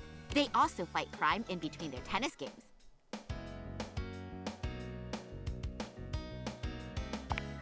How did you know? I've exploded a few bad guy orbital sockets in my time. Nekobaru.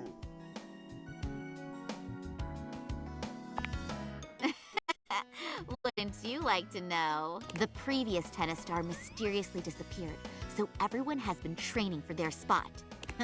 But they won't beat me. Anything else? Yup! Nekobaru! Nekobaru. Nekobaru! Nekobaru. Okay. Nekobaru. I hope these are helping.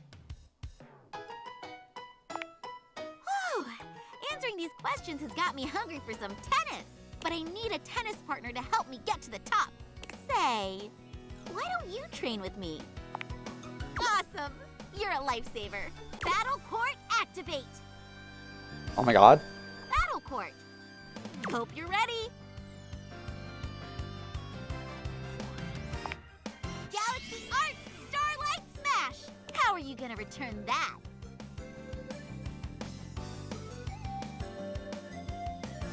Just swing and pray. Maybe if you had enough practice, but you forgot the most important thing in tennis, your footing. The Starlight Smash cracks through the air and strikes her foe in the torso, and that's my point.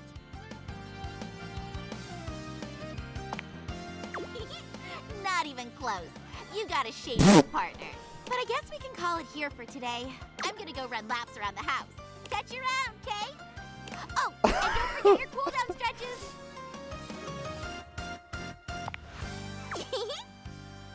Sayonara! Come on, Nekobaru! Nekobaru. Just grand slammed my ass with a tennis ball.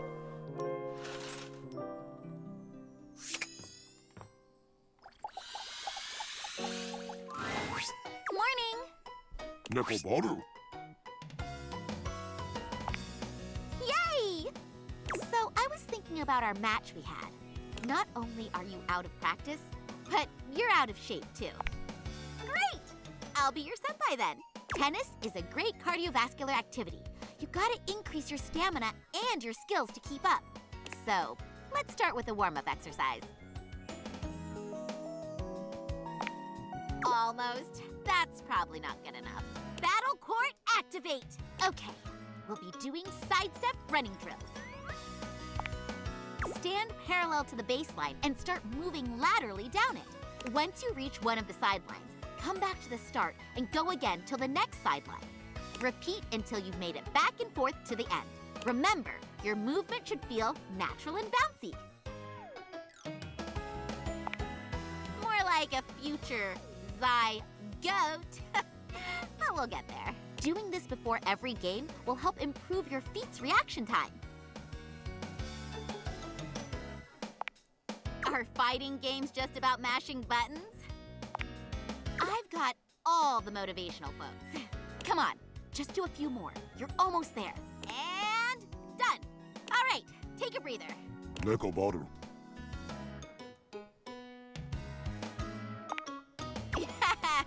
Well, don't let Principal Saibonsho know. He'll put me in charge of running drills. All right, let's do some stretches. 1, 2, 1, 2. Great job. But now, faster than you could have imagined. It's game time. So what do we do first?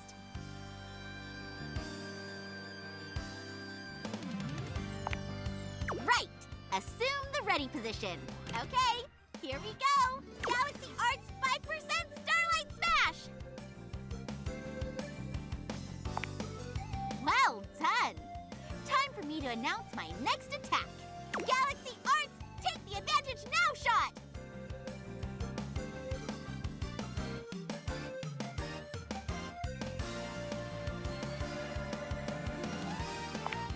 Not a bad defense, but let's see how you handle this. Galaxy Arts, pierce the heavens lob! The rival froze. You're the rival, by the way. Sorry. He had never experienced a shot like this before. The ball arced perfectly towards the heavens, eclipsing the sun. Aren't we in an indoor court, he thought? And why is she narrating my thoughts? None of that matters. What matters is how I follow up a slow-moving, easy-to-hit, falling target like this.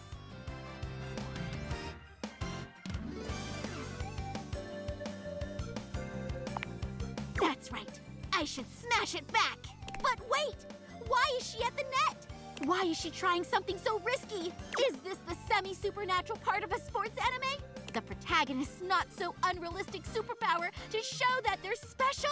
Is all this too much expositional dialogue, or does the player not watch enough anime? You should have kept me back at the baseline, because up at the net, my reactions are sick. Galaxy reaction, super volley counter cannon! And just like that, the match is over. 60 points scored in a single counterattack. Woohoo! That was a great rally. Let's call it for today. Your footwork already improved so much during that match. Nekobaru. See? Even Nekobaru agrees. How was it for you? Yay! Let's close out with a light cool-down jog while we chat. So, what kind of anime protagonists do you like following? I'll take an underdog klutz over an overrated chosen one any day.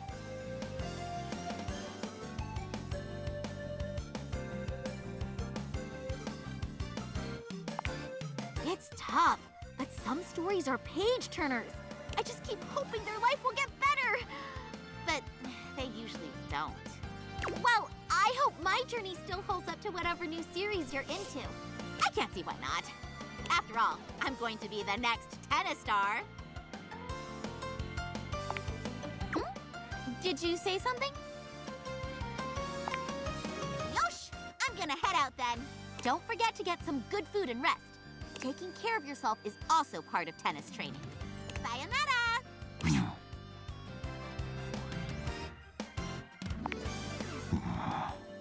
Neko Boru. What in the world? Okay, let's go downstairs, talk to Vod, then do some realizations. Wait. Shouldn't I talk to Mac about the rats? Welcome back! I am so very elated that you have returned. There's so much new data I'd like to interface with you on. Catch you up on the latest download, to utilize hip internet-centric slang. Of course! Being of use to you is my favorite activity. How may I be of service? Oh, you must mean a mouse. Computers rarely have those these days, but I'm sure we can order you a fantastic mouse from Valdivian.com, America's #1 product hole. A rat, you say? What an utterly peculiar request. But, as the Valdivian.com slogan says, everything is for sale here, even some things that definitely shouldn't be. Currently searching the inventory database for rats. The search function has been completed successfully. It appears that Valdivian has 2 options for sale, dead rats and rat plushies. Which may I order for you?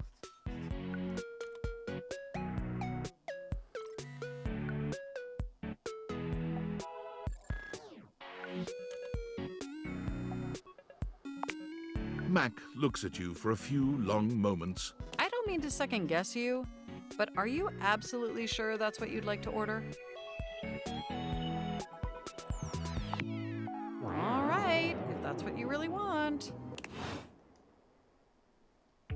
Okay. Did I get my dead rats?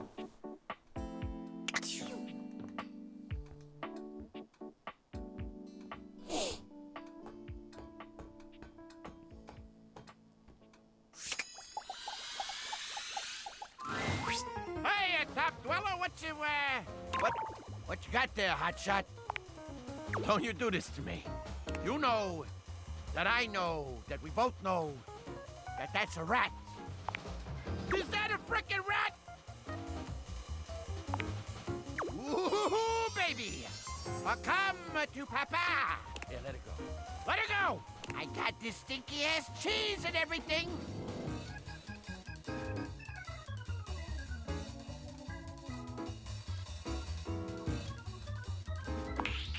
Ah! Revenge! You look away from the grisly scene you've set up, unable to watch. But the telltale snap leaves little doubt as to what's happened. Yes! I did it! I snapped the rat! I'm a real tramp now! You hear that, Ma? Who's laughing now? How you like that? Vaughn falls silent, looking at his prize with a nervous sort of disgust. Huh? What do I, do with it now?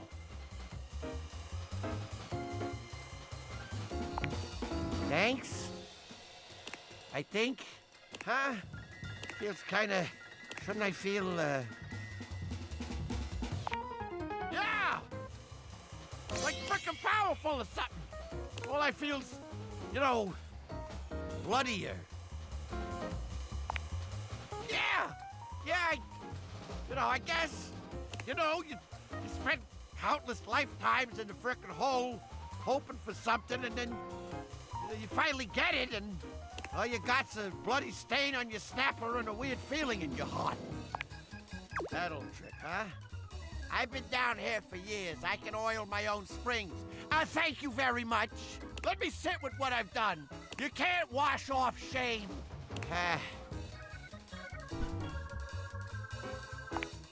What? What do you want from me? Look, I don't know a lot of humans, but regardless of how I feel about all this, you came through for me. Then don't let nobody tell you Vaughn trapped some unappreciative goon. He places a hand on your shoulder. You and me, we're pals. Vaughn looks at you from beneath his lashes, suddenly coy. You know, way back when you called me cute, I never forgot it. I love you too, you beautiful son of a bitch. Well, that was easy.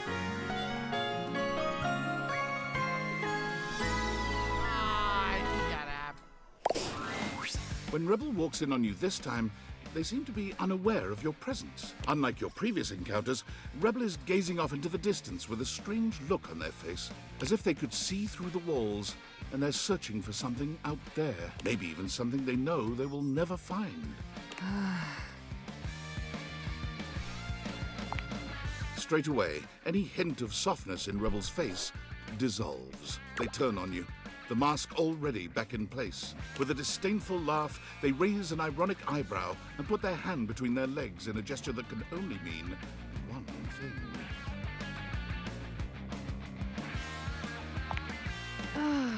You caught me in a moment of post-com clarity.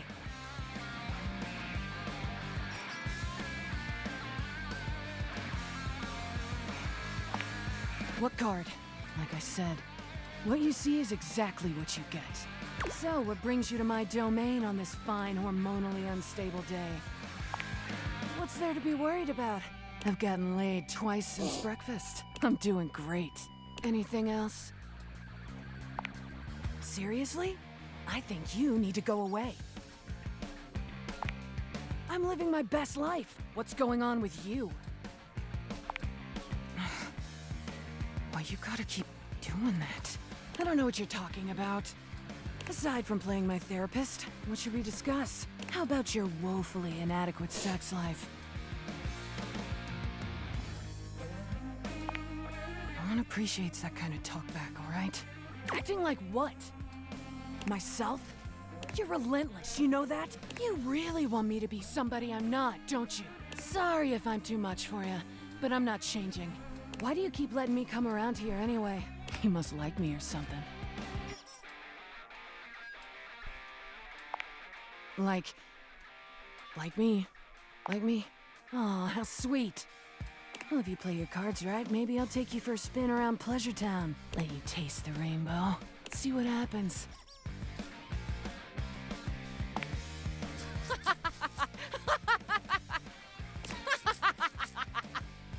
Oh, wait. Sorry. You weren't joking, were you? I don't, date. I fuck. Anyway, as scintillating as this has been, I gotta go. I'm gonna go laugh at the living room. You know, like, all of it. Okay. Okay. Realizing time.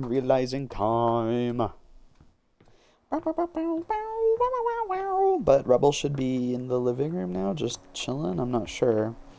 I want to realize... Who do I want to realize?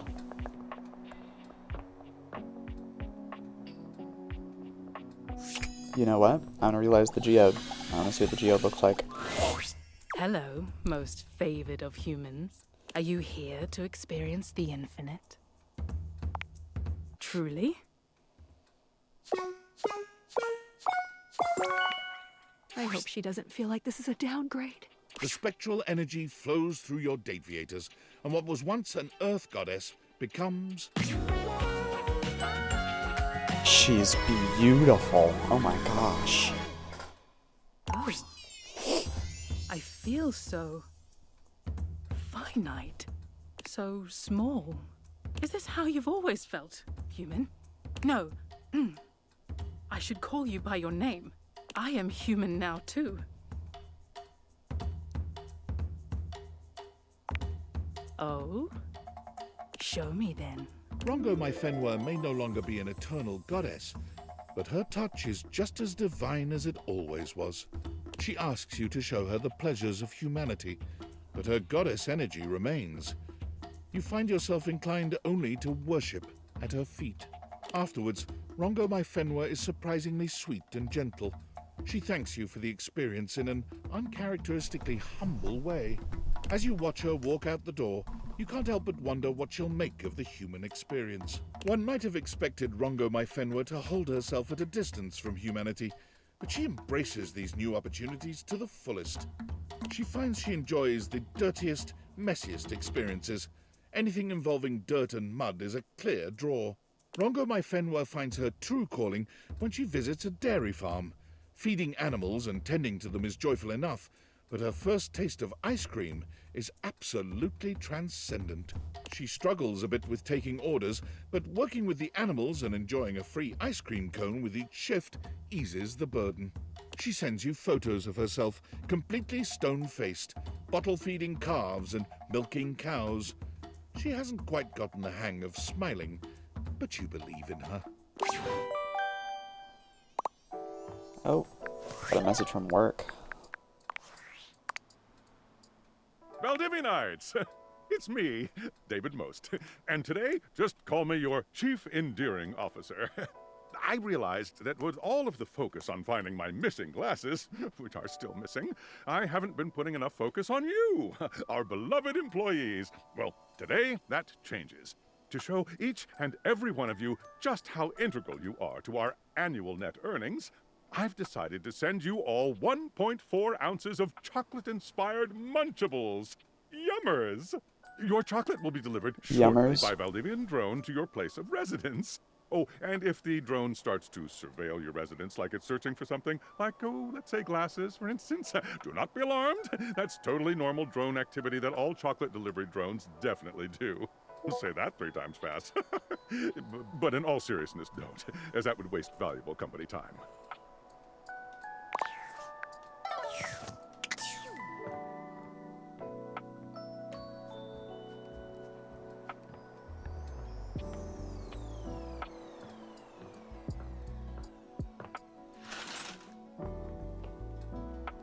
Just gotta close all my curtains.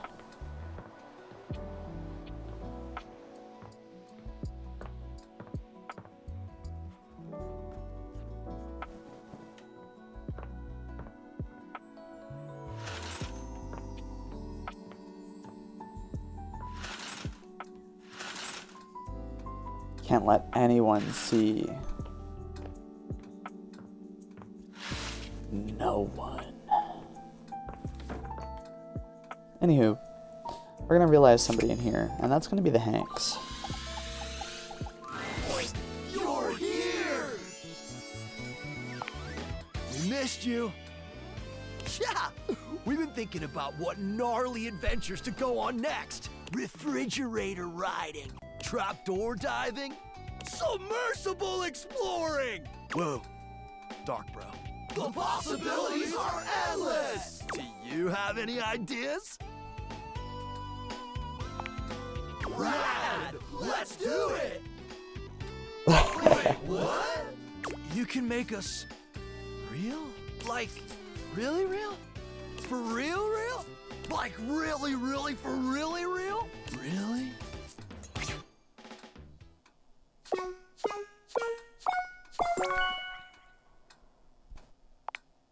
Let's do this! Humans! Humans! Humans! Humans! Oh, wow. 5 of them. You sure the date theaters? I can handle this? Only one way to find out. Abso! We're not scared, weird sexy glasses lady. Becoming human sounds like the thrill of a lifetime, because you could actually die. Yep, because this is a risk worth taking. Okay then. How did you put it? Let's do this. Shut up, buddy! Hanks, humanize! You didn't need to... never mind. They're having fun. The spectral energy flows through your radiators, and what was once merely a set of hangers becomes... Real boys. They're real boys now. It worked! No way, this is legit! The 5 Hanks huddle together and start poking each other in their new, soft flesh. Bro, you're so squishy! Bro, you're squishy! Oh my god, bro, I totally get it now. They put him in a Why fucking humans crop are top. so scared of extreme sports. Ah, totally. If your chute didn't deploy in this shitty body, it would be mad bad. Mad bad. Hank's laughter is contagious, and soon everyone within earshot is laughing with you.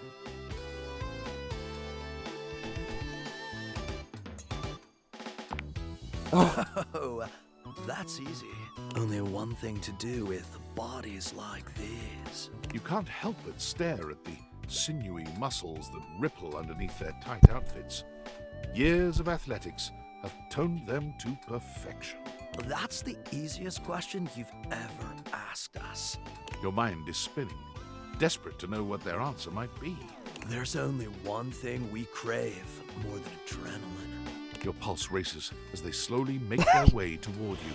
And only one thing we're better at than extreme sports. You close your eyes in anticipation. High fives! Suddenly, the Hanks high-five each other, and then they start high-fiving you. That's right, they're passionately high-fiving you all at the same time, and you love it. You never imagined yourself getting high-fived by 5 gorgeous guys, but there you are, riding the high-five train all night long. They take turns high-fiving you. They high-five you all at once. They high-five in 1,000 different ways. The wobbly high H, five. the carousel, the luau, and the Eiffel Tower. Oh!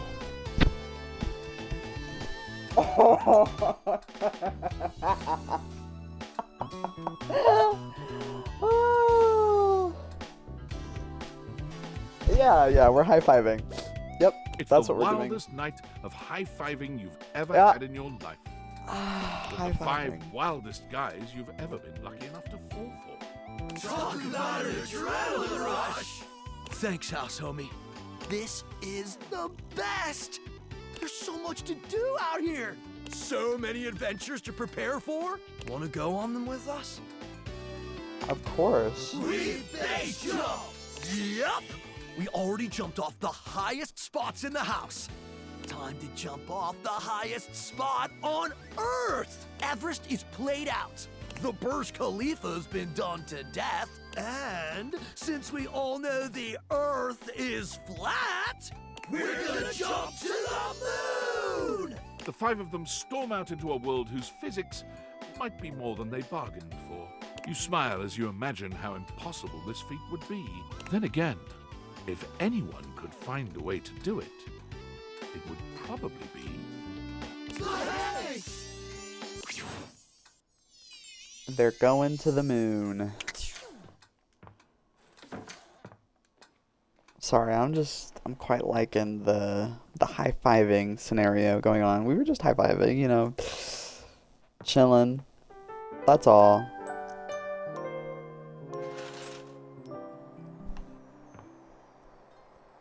What a great, beautiful morning. Let's talk to Sailor Moon, or the Sailor Moon character. It's right here.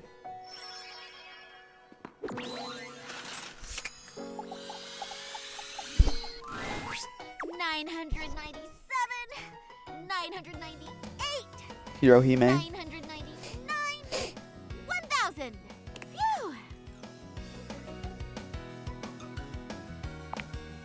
Yo! You know it. I'm rallying against this wall. The wall is every tennis player's invincible opponent. A wall will never drop its shot. It's a battle of endurance against the never-ending. Anyway, my training partner is here, so let's wrap it up, Wallace. Whoa! Aw, thanks, Wallace. Say bye, Nekuboru. Nekoboru. Whoa! Oh, you couldn't imagine the things those two get up to. So, for today's agenda, we're gonna train for something every tennis player needs to have. A proper serve, of course.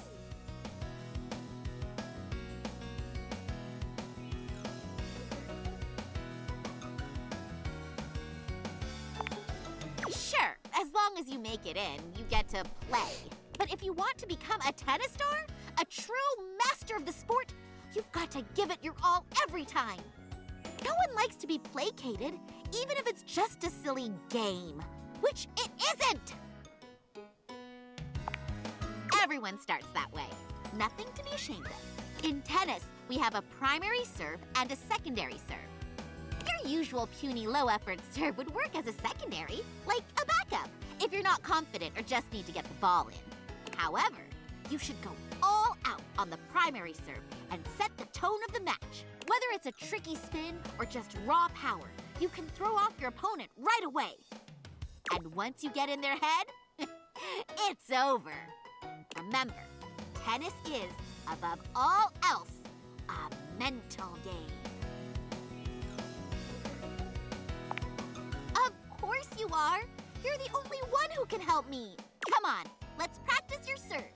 First, depending on if you're a righty or lefty, you want to stand parallel to the baseline at the center mark. Then have your front foot pointing diagonally towards the opposite service box. Now have both your arms move simultaneously here. One tossing the ball, the other winding the racket behind you. Now, when do you think you should hit the ball? Nice! That's a great start! You, me, basket of balls, it's serving time! Galaxy Arts, Starlight Smash! Not enough spin on that one. You should try one.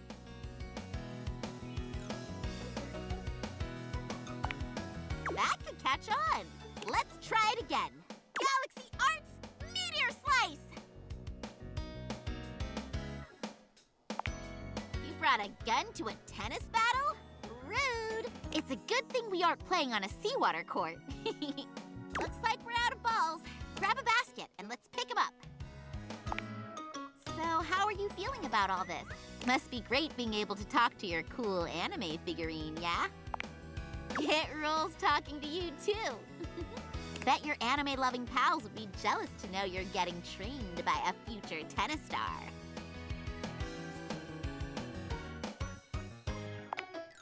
Sam-kun? She was awesome. I do miss her. Maybe one day we'll meet again. Aw, you're so sweet. So, what do you like best about me?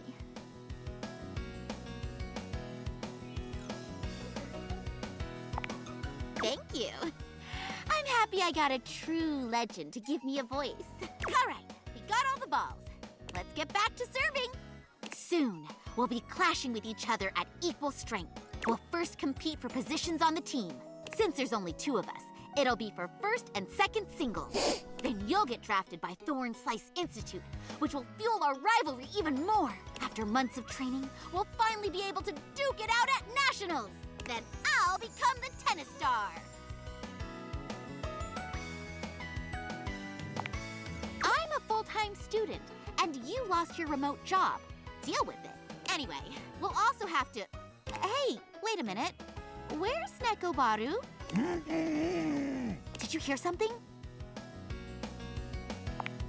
I think that was him. Nekobaru's cries are coming from there! In the tennis ball basket!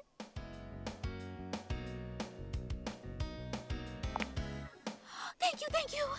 Nekobaru! Oh my gosh! Are you okay, Nekobaru? Baru! We must have mistaken you for a regular tennis ball from our serving practice. I'm so sorry. Just rest, okay? Hey, can you watch Nekobaru while I go fix the basket? Thanks! Nekobaru. Neko, now that we're alone, I need you to listen to me. Quickly, before Hirohime returns, listen carefully. I am not an average tennis ball cat. I am the former tennis star. That indeed, my friend. And I am also the god of tennis. What the hell? It is understandable. There is far too much content these days. At the height of my tennisdom, I became one with the ball and was unable to return to my previous form. That's when I noticed Hirohime. Her potential on the court is limitless. She will become the next tennis star. However, it is up to you to guide her. I prefer Neko Boru. You must guide her away from the path of darkness. Do you recall the episode where Rival-san gave in to the Dread? The Dread scattered her That's a entire JoJo being reference. That's literally and Dio. reconstituted her as a wicked player of malicious intent. While Hirohime is a force of good in her heart, her latent dread formed the second she picked up a racket. Anxiety, frustration, self-blame. All these are a part of tennis as well. That is what the dread is. Heart Ace Academy will be reduced to ashes. Or in your case, your home. Continue to train with her. Aspire together. Be her friend. But when it comes to matches, do not win. You are the rest of the cast, meaning you hold the power of everyone else combined. But as far as she knows, I can only say, Neko Boru. You have the power to grant Hirohime's dreams, as well as destroy them. Think on this.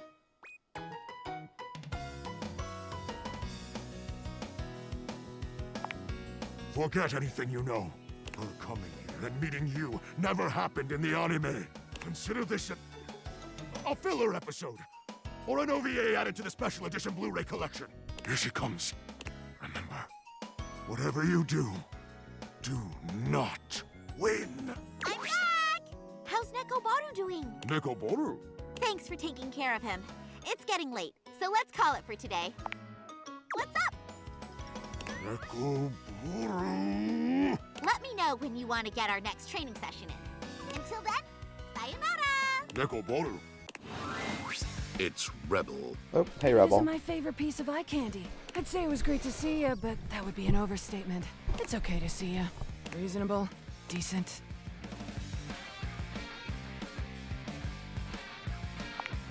You know, I've been watching you, and I see the little hero complex in action. It's kind of hot, in an unhealthy sort of way. But tell me, is that what you're doing here with me?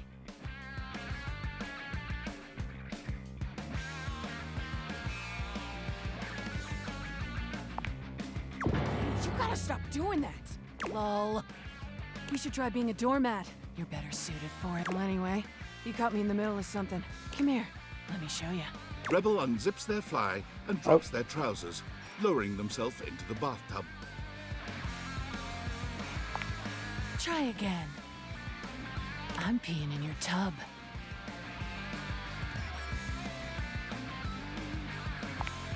See how I'm staring you in the eyes while I do it? It's definitely personal. Relax, it's just duck water. It's good for your skin. And anyway, you didn't really expect me to use Jean-Lu like that, did you? Just to be clear, I have used Jean-Lu like that in the past.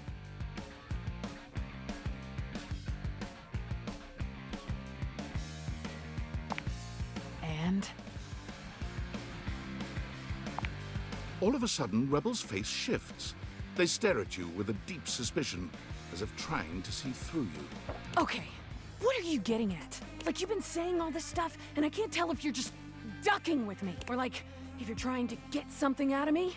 I'm pretty sure I've made it clear that we can get on straight to ducking each other if you want. So, is that it? Or what? Hurting? I'm not hurting. I'm great. So, go away? I said, go away! What's the ducking matter with you? Wait. What?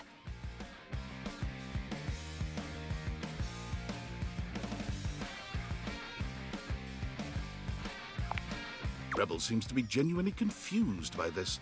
They take a step back. Wait, are you being serious? Well, I'm not trying to make it easy. You can take me or leave me. That's what I've been saying this whole ducking time. And if I'm not for you, then just walk away. You've had every opportunity. No, I'm not. I'm just... So you actually want to be here? Like, just to be around me? Or whatever? You want to get to know me? The real me?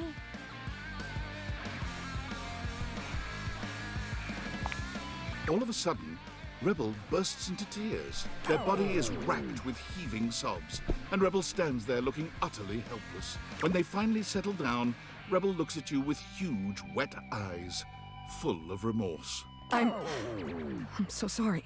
I didn't mean to be mean to you. I just don't know any other way to be. I really didn't mean to upset you or make you feel uncomfortable. It's just, I've gotten so used to everyone hating me, rejecting me. I just pushed them away first. For so long I hid who I was, but then every relationship I was in felt like a lie. I promised myself I'd never do that again, but now I think I'm just too, I don't know, too something. Too loud, too angry, too much. I don't even know anymore. The truth is, I'm really scared. Can you come back later? I need a little time to get myself back together. Not used to anyone seeing me like this. I promise I'll be more considerate with you when you come back, though. Thanks. Really. Okay. Where will Rebel be? Said come back later. Where? Where am I coming back to?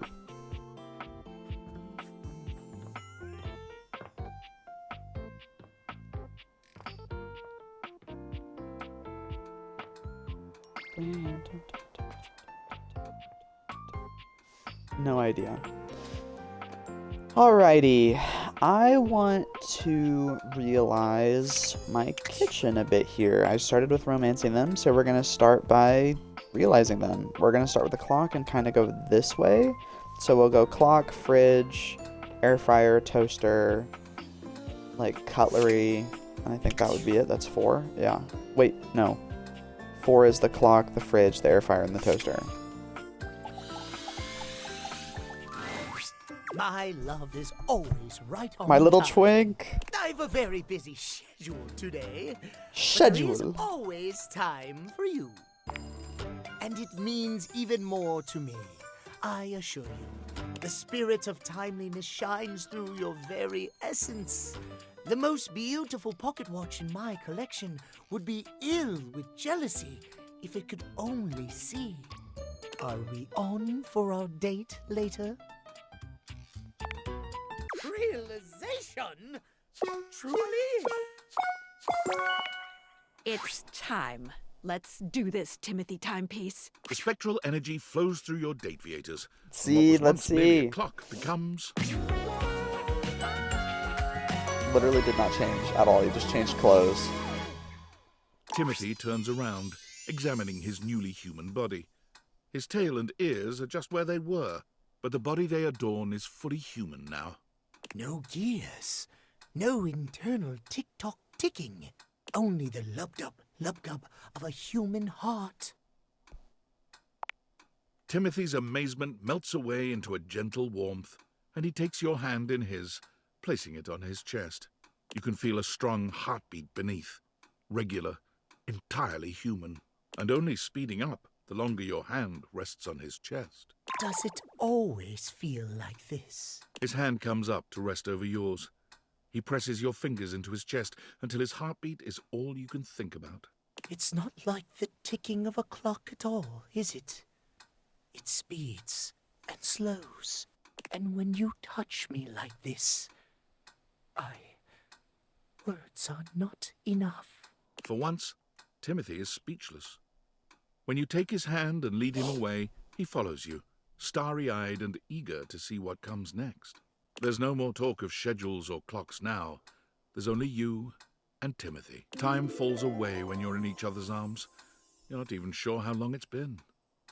It's not until you see the first rays of the morning sun that you realize you've been together all night. Timothy vows to visit you regularly, on a schedule. He also assures you that he will try to embrace a less regimented life now that he's human. Timothy tries to move away from his obsession with time and scheduling. He picks up some odd jobs here and there, but the obsession runs too deep, and he quits every one of them. No one is ever quite on time. He just can't cope. It's not until he goes to work at your local train station that he finds a place he can truly excel. Here, Timothy's obsessive devotion to schedule and fondness for pocket watches sets him apart in the best way. In an orderly fashion, he works his way up to train conductor. But he doesn't stop there.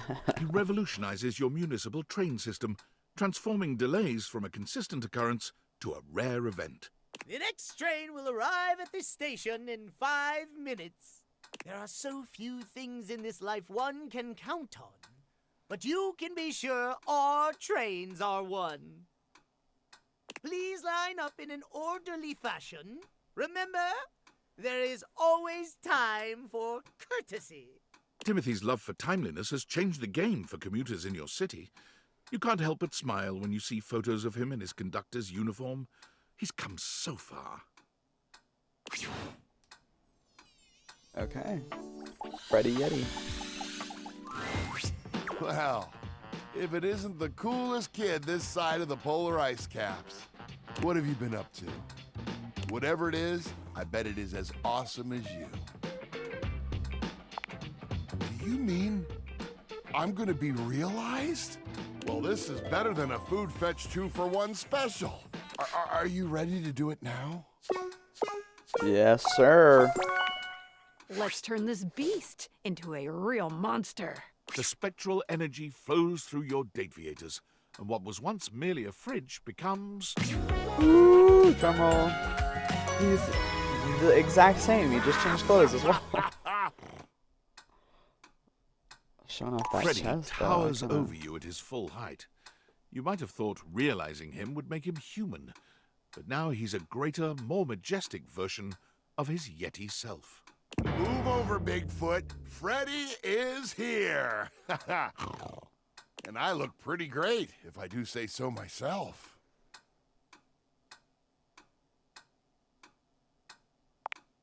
Whoa, you're so smart. Freddy looks at you like he means to devour you whole. He snatches you up into his strong embrace.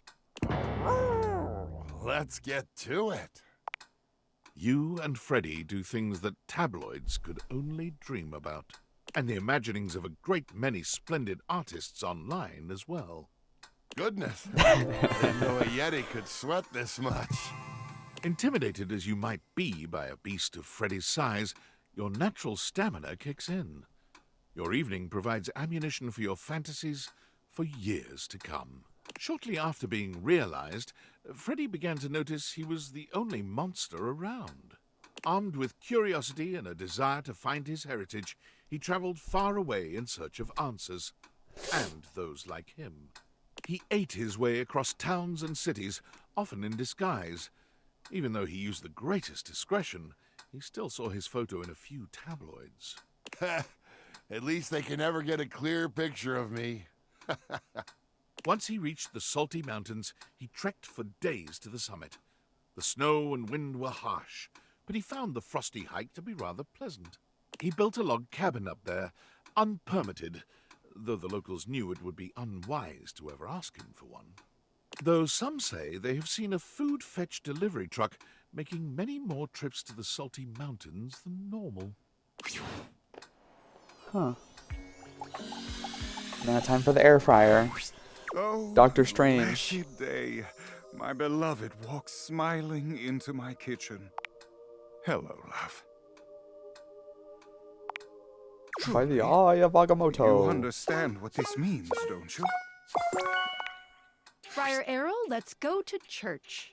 The spectral energy flows through your Dateviators, and what was once merely an air fryer becomes... Oh, we got a hair upgrade. The way his outfit is, it looks like he works at a Friar freaking Errol mega somehow only church. grows more severe as a human, the air of intimidation that emanates from him like so much hot air, overwhelming you. Yes. Yes. The power of this body. Nothing will stop me from delivering his message now. Praise him. The friar pauses in his manic scheming for just a moment, giving you an intense, evaluating look. All praise is his and his alone. However, it would behoove me to learn just what this body is capable of, to better know the tool at my disposal. Yes, come and aid me in this, my dearest associate. Friar Errol is just as exacting a lover as you'd expect. He relishes in giving orders, demanding you worship on your knees until you've both seen heaven.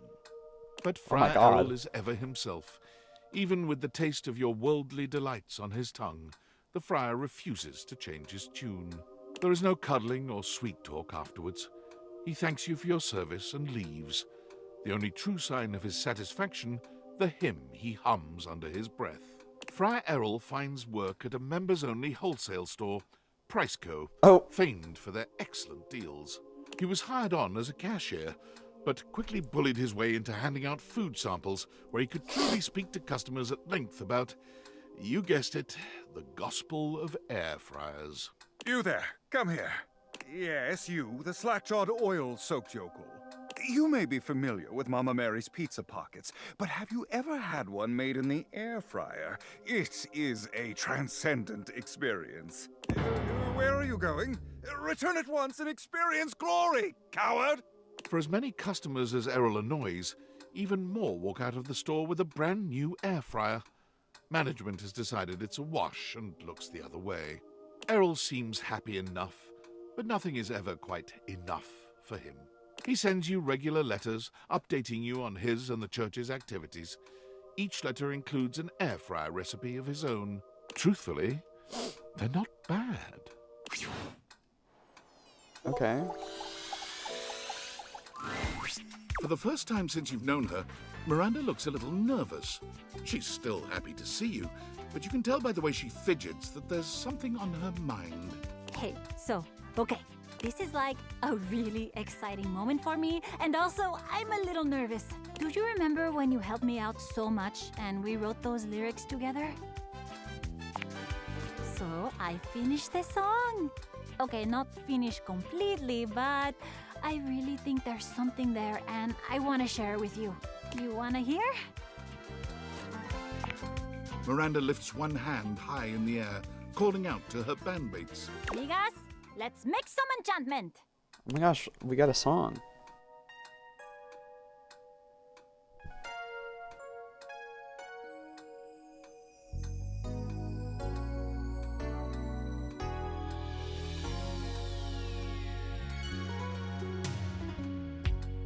I never thought it could be true that I would find someone like you, but here you are in front of me.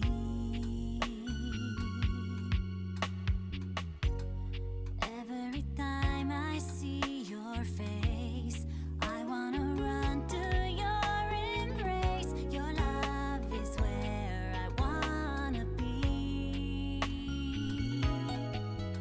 The horizon sings to me your love, sun shining in the skies above, promising a brand new day. Look towards the sun and see us through, warming up my love for you, bursting through the clouds of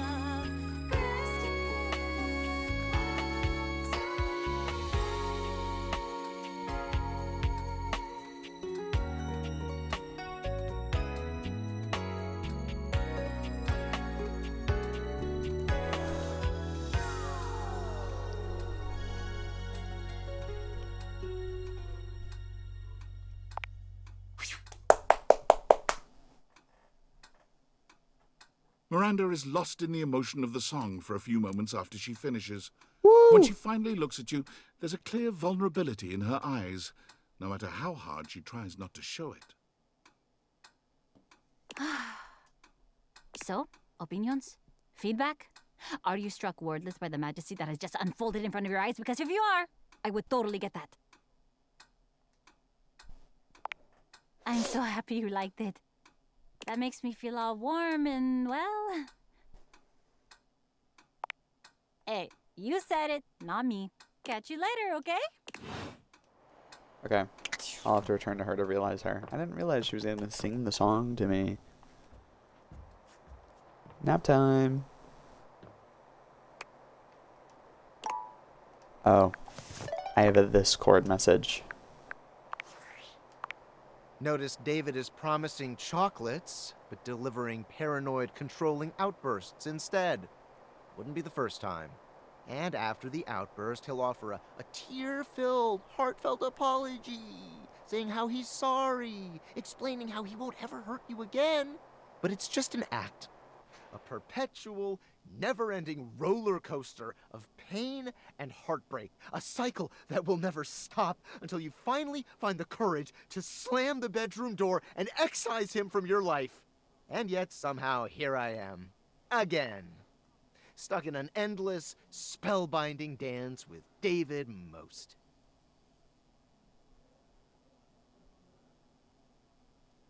What are you insinuating? No, I don't think I do. Because it's like I explained. David and I founded Valdivian out of David's dorm with 5 other partners.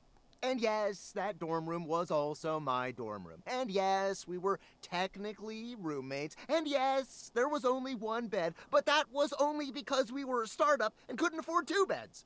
Do you know how expensive it is to design a more efficient paperclip? We had to cut corners wherever we could. I survived off only ramen for 6 years. Do you know what malnutrition does to your bones?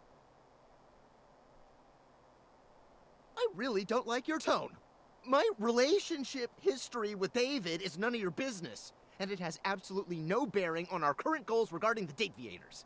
If you're curious about the backstory of Valdivian, you're free to order the novelization Valdivian, an Empire Regurgitated. But I'll tell you the same thing I told the hacks who wrote that trash. There's nothing to tell, and stop going through my garbage bins!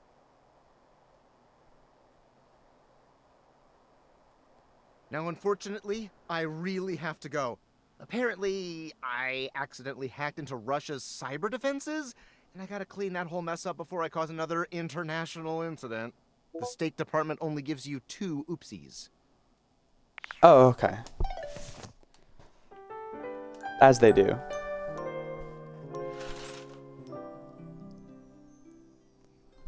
Who do I want to realize now?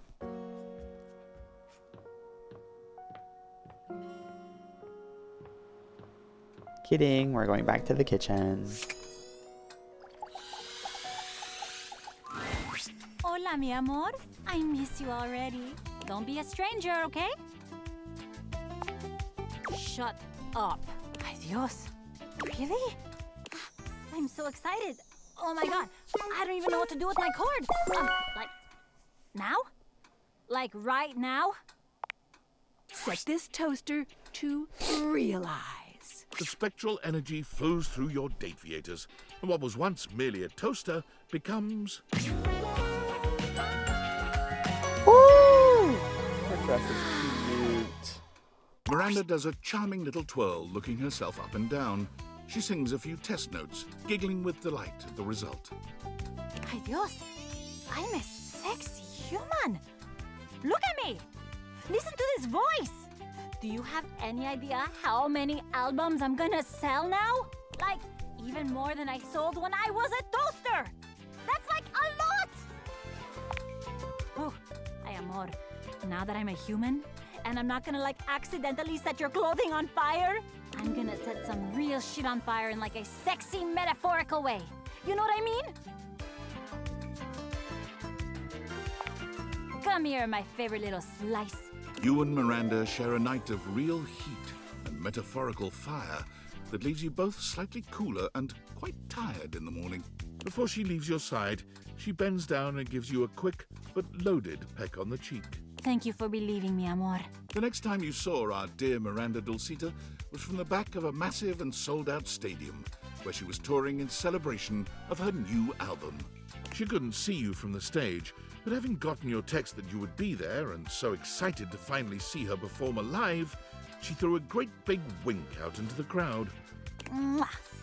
And that's for my favorite little slice. Of course, everyone in the stadium assumed that they were her favorite slice. But you knew the truth. Miranda has promised to set aside tickets for you at any show you can make. Even though you've seen it countless times, she always gives you a special shout-out when you attend. She's so excited and happy to be traveling and performing fully herself at last. That's sweet.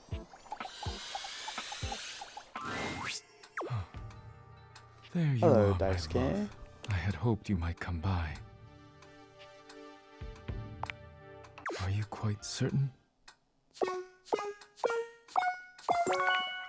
Welcome to your new world, Daisuke. The spectral energy flows through your dataviators, and what was once merely your dishware becomes...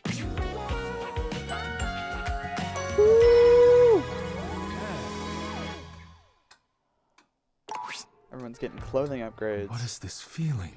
My hands. Daisuke holds his hands up in front of him, like a stoner who's only just realized the wonder of his own body. The power of these hands. They can create so much. He looks up at you suddenly, with a wild gleam in his eye. I must test them immediately. Daisuke might be entirely too serious in most circumstances, but you find that you appreciate his single-minded dedication to getting you off. His passion for the arts is only matched by his passion for making you feel incredible. And by the time you've finished, you're both exhausted and a new believer in all his talents. You never imagined he'd feel comfortable leaving his duties in the house, but he assures you that your love and support have empowered him to make his own way.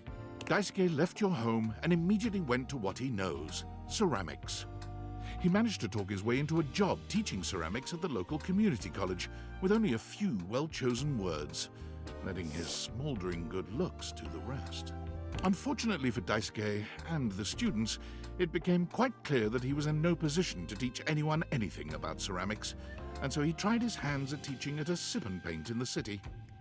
Your paintings should look like this. Why do none of your paintings look like mine?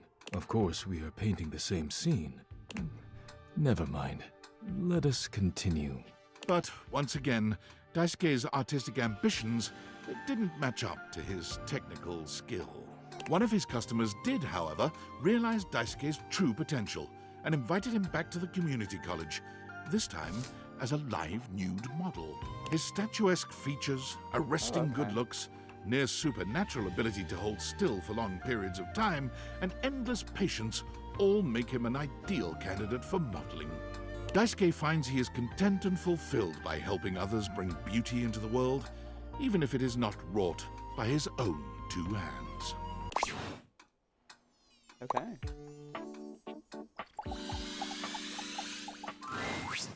My love, my muse, are you back to make the most marvelous of meals? I'm here to realize you, sir. You're gonna become Not just real. me, right? Me and Mr. Cluckles? Of course. Now you're cooking with gas. Do we have all the necessary ingredients? Uh-huh. Living is served. The spectral energy flows through your dataviators, and what was once merely a stove becomes...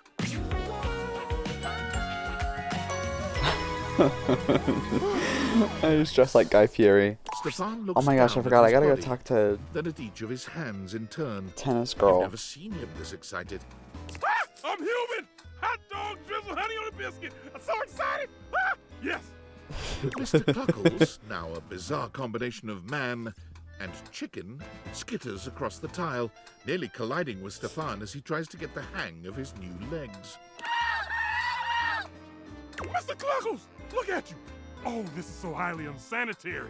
Stefan takes some time to calm Mr. Cluckles down. A chicken man running around the kitchen isn't the safest thing in the world. Okay, he's calm now, I think. We are! That means I can go work in a professional kitchen now. But I don't think I'll be cooking chicken anytime soon. Oh, I think we can whip up something for sure. Mr. Cluckles, can you leave the room? There are some things a chicken turned human just doesn't need to see. You not only connect with Stefan, you also discover you have a new use for honey. And Ooh! whipped cream, cherries, and gelatin powder. Your union leaves you with a much richer Oh, yeah. appreciation for the versatility of certain ingredients and their respective viscosities. Stefan and Mr. Cluckles strike out on their own, after a quick fix from Skylar to make Mr. Cluckles a proper chicken. However, they quickly find that the real world has its own difficulties. Now a human who can burn himself, Stefan's cavalier attitude around a real stove results in far too many accidents. Damn, those things are hot. Remembering the joy he felt in creating sushi, Stefan and Mr. Cluckles move to a small island off the coast of Japan, where he submits himself to rigorous tutelage under a great sushi master. Stefan has relearned everything he ever knew about food. He purchases a small hut off the coast, You heard that, Rose? determined to search out and serve only the freshest seafood. No, Rose, you missed it. When you realized the Hanks, it was all 5 of them at once, and we were high-fiving. And it talked about all the type of ways and positions we were high-fiving. And one of them was possibly called an Eiffel Tower. Girl, I had to stop for a moment. Oh, I'm seeing a big one down there, Mr. Cluckles. I had to stop for a moment there.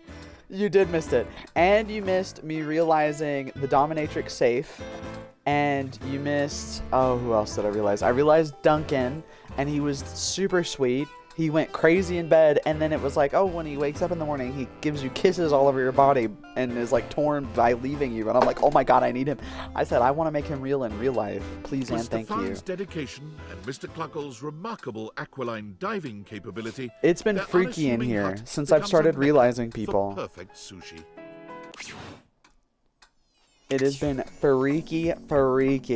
Now, before I leave the kitchen, let's realize one more person down here, then go talk in my bedroom, and then go to sleep. Do you want to do the food, the books, or the microwave? I really want to do the microwave. But I'll do an order. So we'll do the salt and pepper.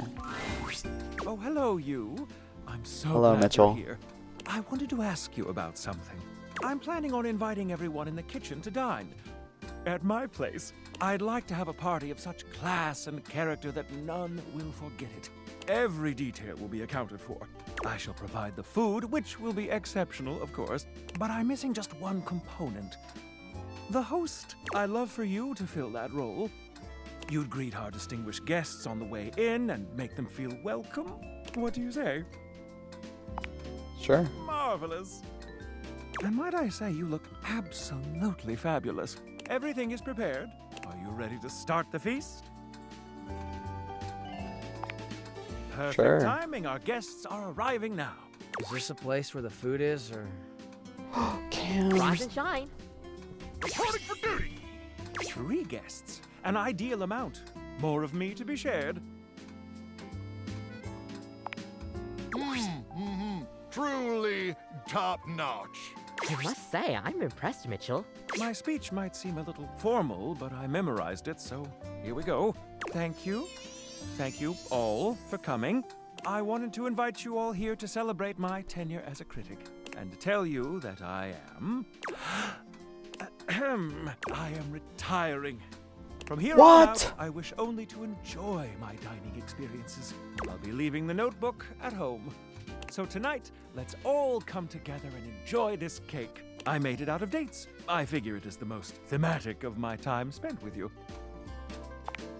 Ah, I had not thought of that. No, it is a date simply because you are so sweet to me. Now, would you Aw. like to do the honors? Don't forget to save the pits for me. Yummy! Wow, Mitchell, this is really something. Okay, everyone, pose for a pic. Oh, hello, Dishy. How are you doing? Did anyone invite him? Oh, there's a cake! Fun! Okay, let's go upstairs and talk to... Oh my god, I'm trying to remember her name.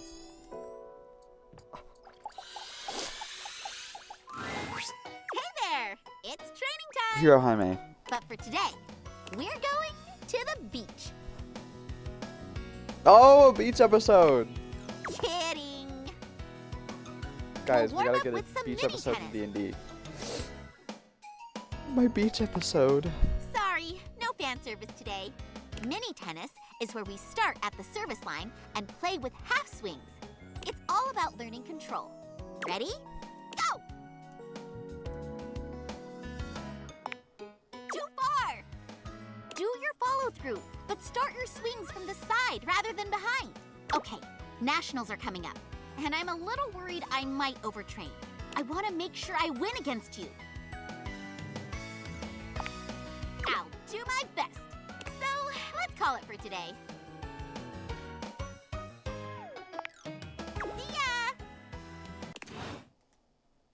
See ya! Okay.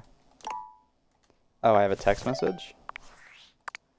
Valdivianites, I'm CEO David Mose, and I approve this message, is what I'd be saying if my recent campaign for governor had gotten any traction. But if it's that important to the people of Wisconsin that I actually live there, that's their prerogative. Speaking of looking a gift horse in the mouth, I've noticed almost no one has taken me up on my free chocolate offer. Is it because to receive the chocolate, you must agree to terms and conditions allowing Valdivian drones unrestricted access to search your property and/or boathouse? Because my legal team assures me that's in the Constitution. Regardless, don't wait too long. Your free chocolate-adjacent cocoa product only has a shelf life of 36 years. Okay.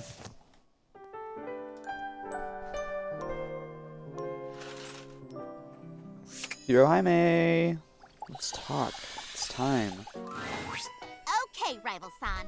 After all our blood, sweat, and tennis buzz, we're finally here. Nationals. The spotlights. The cheering crowd. It's so surreal. So awesome. Thanks for training with me.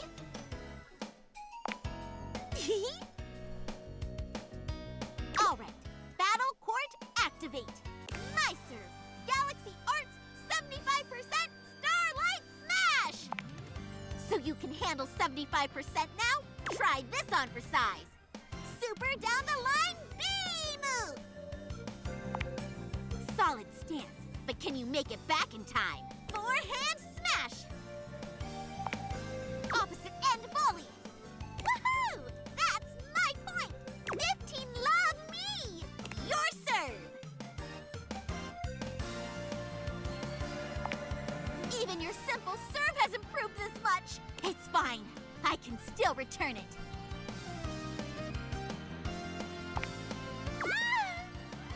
It doesn't even have a name, and it's so fast! Just gotta touch it! It hit the net! 15 all. My serve. Galaxy Arts 75% Starlight Slice! How did you know? Take this! Forehand down the line shot! Seriously? 15-30. You're winning! Your serve! So powerful, without a special name! Have my named techniques been holding me back? No! I missed! How did your serves get so good? 15-40. Match time for I didn't mean to win! There's no turning back! Galaxy Arts 100% Starlight Smash! It's looking good, but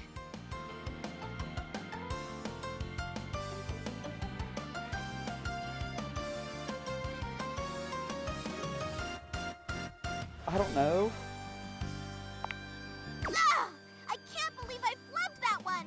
Okay, secondary serve. Galaxy Arts 50% Starlight Smash! Huh? Did you miss? You were playing so well. Were our practices not enough? Did I earn that point? Sorry, but I have to go think about some things. I know it's poor sportsmanship to leave in the middle of the championships, but I'm sorry. Neko. Boru, perhaps. I steered you wrong.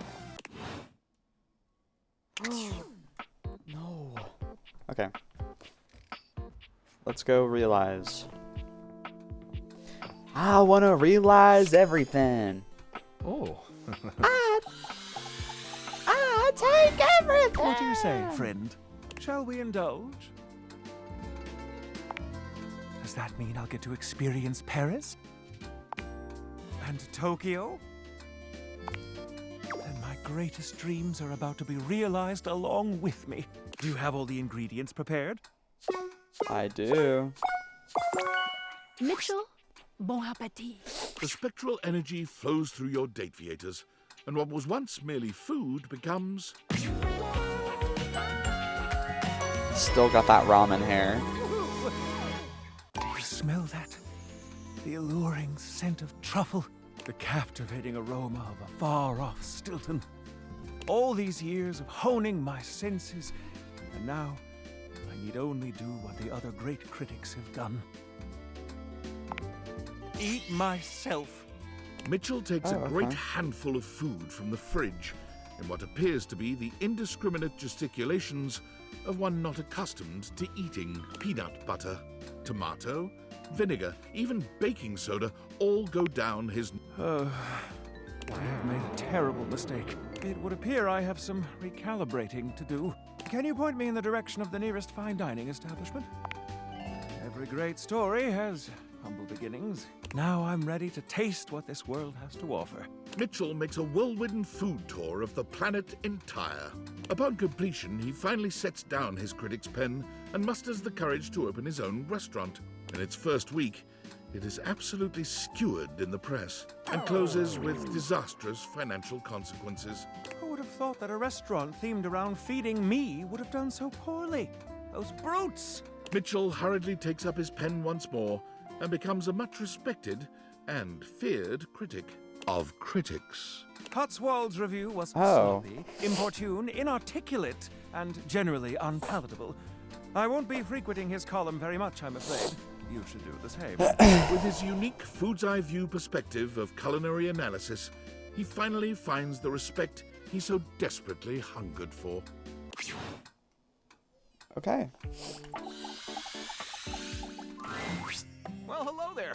I'm just doing some legwork on my next book. My goodness, what a fun thing to finally be able to say. So I'm just tickled to see you, but I may not be the best conversation partner right now. Truly? That's... well, I don't really know what that is. I never thought I'd ever get to contemplate being real. Being real? It's always been little more than fiction. Unless that's all it is? Fiction? Are you spinning a tale for me? Nope. Let's do it. Lyric, let's open you to your new page 1. The spectral energy flows through your dataviators, and what was once merely all of literature becomes... I'm curious. Oh, he's a snake? Lyric inspects himself, delighting in his transformation. No longer floating before you, he stands on 2 flesh-and-blood legs, with a gorgeous head of blonde hair that cascades down his face. Well, would you take a good, long, appraising look at this specimen before you? I don't know if I'm the most beautiful thing I've ever seen. That honor still goes to the full and verdant potential of my library, but I am not half bad. My goodness, what will I get up to, I wonder? Oh, have you now? I know that book very well. It is one of the many that I decided to read more than once. Any particular chapters that are sticking out to you?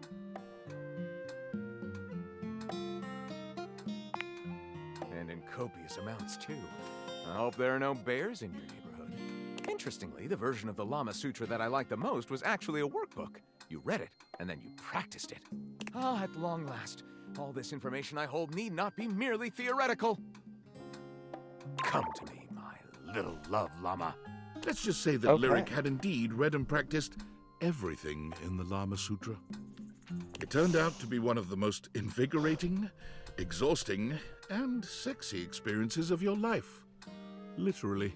Lyric, in a move that surprised him as much as anyone else, elected not to become a writer. He found the concept of sitting on his own while the wide world passed by outside his window to be totally unbearable.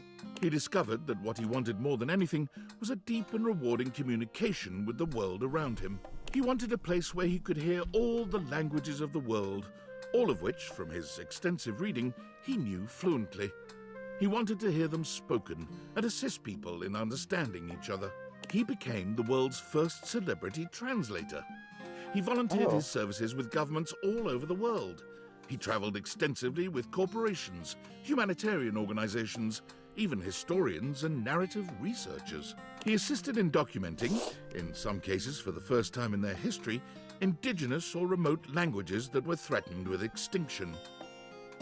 He works to this day, happy as a clam, surrounded by language. He usually doesn't live in one place for more than a few months at a time, and several people have commented that he must miss having a home of his own. But what they don't understand is that with my languages, I'm home wherever I go. I can always understand the people, and they can understand me. And where there is good communication, there will be sympathy of spirit. What is home, if not that? As you can imagine, more than one book has been written about him. Alright, Duke. Luke Nukem. Oh, I'm so happy you're back. Seeing you makes my heart skip a beat. Or that might be an Hi, arrhythmia Luke. caused by all the excess power crank in my bloodstream. Too bad swarmers hate our medic. Now I'll never know for sure. Just as the immortals foretold on that popsicle stick. This is a risky mission though, Ranger. Are you sure your glutes are maxed out enough to power through such a Oh, I'm ready. Luke, come get some! The spectral energy flows through your dataviators, and what was once merely a microwave becomes...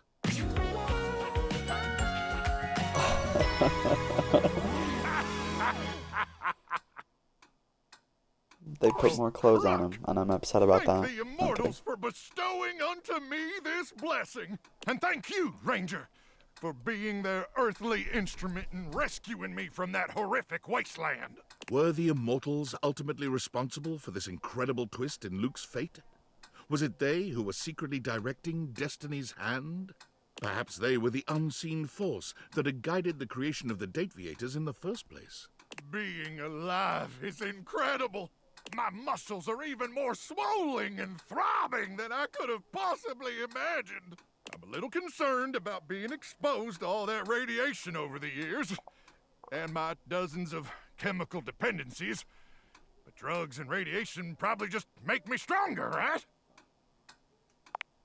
Yep, definitely just made me stronger with no deadly side effects. Besides, even if I did still have my magnetron, it's buried somewhere deep and unreachable inside me now. No probing in the world could ever reach it. Don't even try. Didn't you just hear me? I just said, oh. Oh. Well, what are you waiting for, Ranger? Time to go deep into enemy territory. Real deep. You found the magnetron buried deep within. Oh. And it felt good. Real good. Swarmers be damned! And so, armed with a newfound enthusiasm for life and possible radiation poisoning, Luke set out to be a contributing member of society, which was hard for him, considering he'd lived his entire life in a world without any society to speak of. And although he had neither employment history, nor proof he was ever actually born, he soon found someone willing to overlook these concerning gaps in his resume. With one last glance at you, and an awkward combination of salute and hug, Luke bolts outside, straight to the nearest recruiting office. One, please! Luke easily finishes off basic training, but stumbles when he makes a shocking discovery. Ruck be blasted! One night, while making a toasted pocket for another trainee, the microwave glitches and overheats, exploding the remains of the treat all over the glass panel. Ruck be blasted! In that moment, Luke realized that his love of safety would always override his call to battle. He joined the bomb disposal squad that night. One, please! Where he works to this day, using his powers of protection wherever they are needed. Okay. I'm gonna check my bedroom really quick and see if Rebel's there, because I just realized, like, Rebel said come back, so I just want to check if Rebel is anywhere to speak to. Just by the looks of it, they're not. I don't know.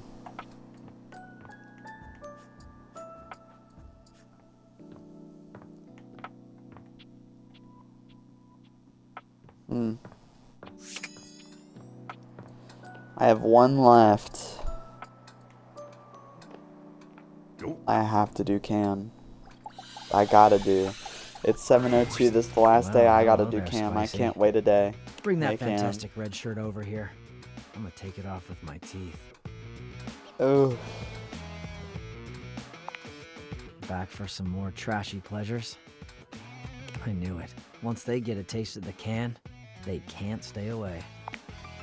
I want you, Cam. I want you to be real. Sorry, but Cam can't be realized just yet. Our surly Cam needs to be there for Jerry. Does that make sense?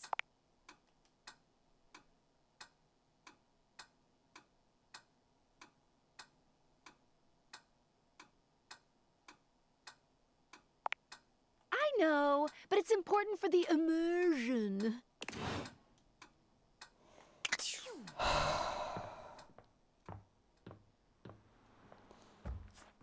Fine. Fine. Hello, human. I am Val 9000, the latest in iterative AI assistants. I have accessed your Valdivian employee records. It appears that I have replaced your functions at Valdivian. I am having trouble with one aspect of my functions. I was wondering if seeking out the help of an experienced human like yourself would be worthwhile. Can you help me? I was helping a customer, and they became very agitated with the fact that I was an AI. They tried to ask me what they believed were tricky questions in order to prove that I was not human, but in reality, they were trivial for me to solve. Oh, speaking about how it feels to be human, grand philosophical questions, tastes in music, all very simple to form cohesive opinions and suggestions about, even questions about hands.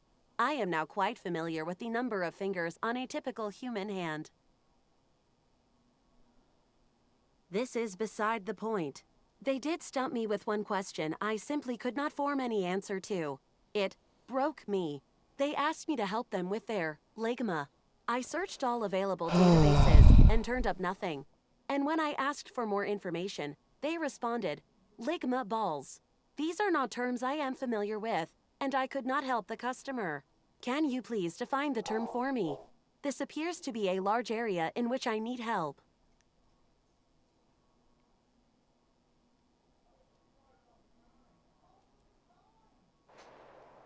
You should suck on these. Interesting. Humans do enjoy these kinds of references. How should I respond?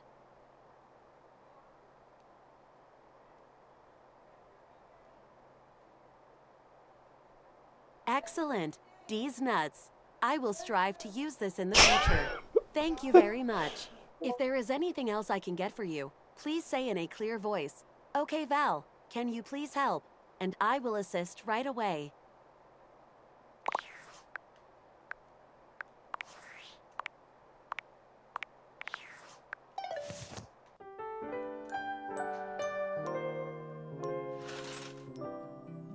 I'm gonna do one more day.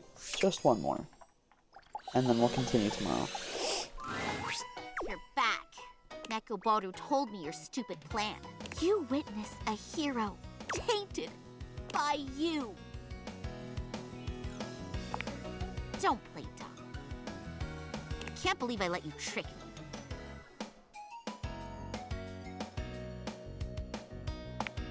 My heart is only filled with dread now. Battle Court, activate. Grit your teeth, because this is the match where I destroy you! Yikes is right, you filthy casual. My new serve is ready. And this isn't even my final form. Dark Star Arts, 100% Cosmic Destroyer! I won't let you take the net. Dread Rush. And Dark Star Reaction, Star Killer Volley! Is that the best you've got? That can't be right. There's no way someone I trained could be so spineless. Star Killer Volley!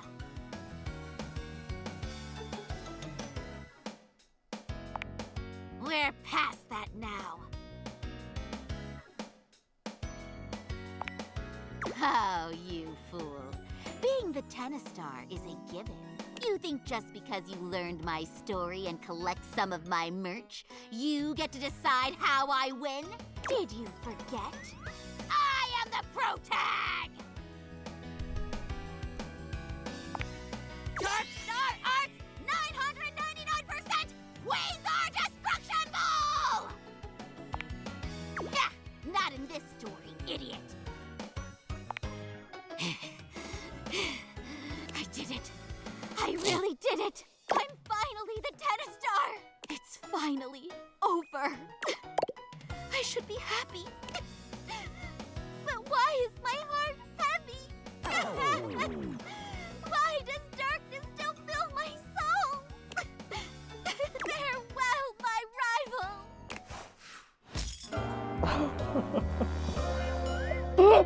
This wasn't in the manga. Game, set, match. Damn. Are you really bad at dating or just happy to see me? And you're scoring some major points with me. Keep it up.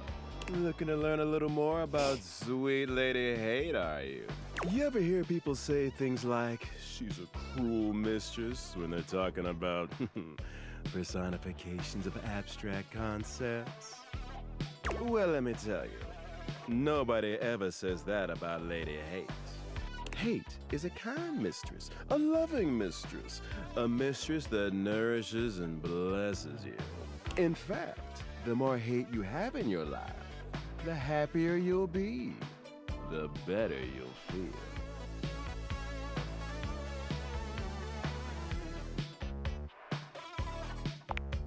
Look around you, kid.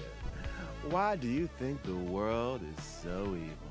It's because hate rules, and all the most powerful people know it. Look, I only want the best for you, and the best thing for you, for me, and for literally everyone, hate, baby.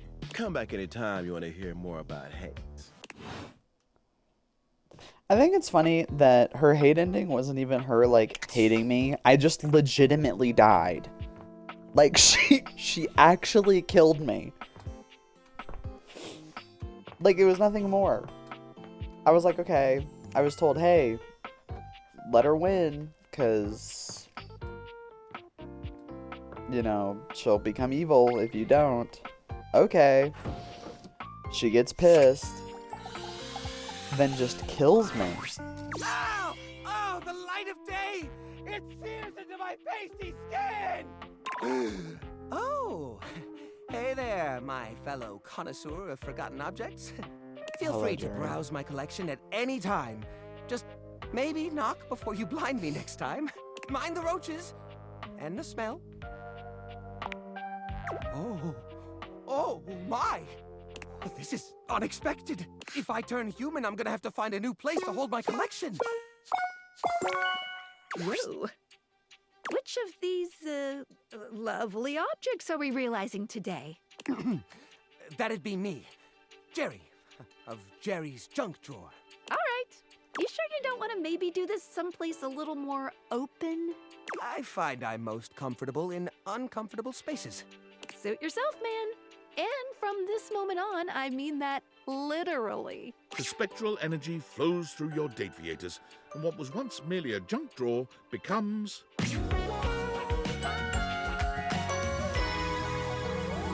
Excellent! He's a hoarder. Wowza! I'm tall. Look at that. Is this my collection? Gosh, it all looks so tiny from here. And oh, woof!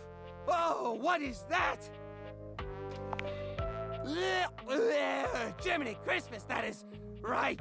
Is that the general aroma my collection's had all this time? No wonder nobody used to open me.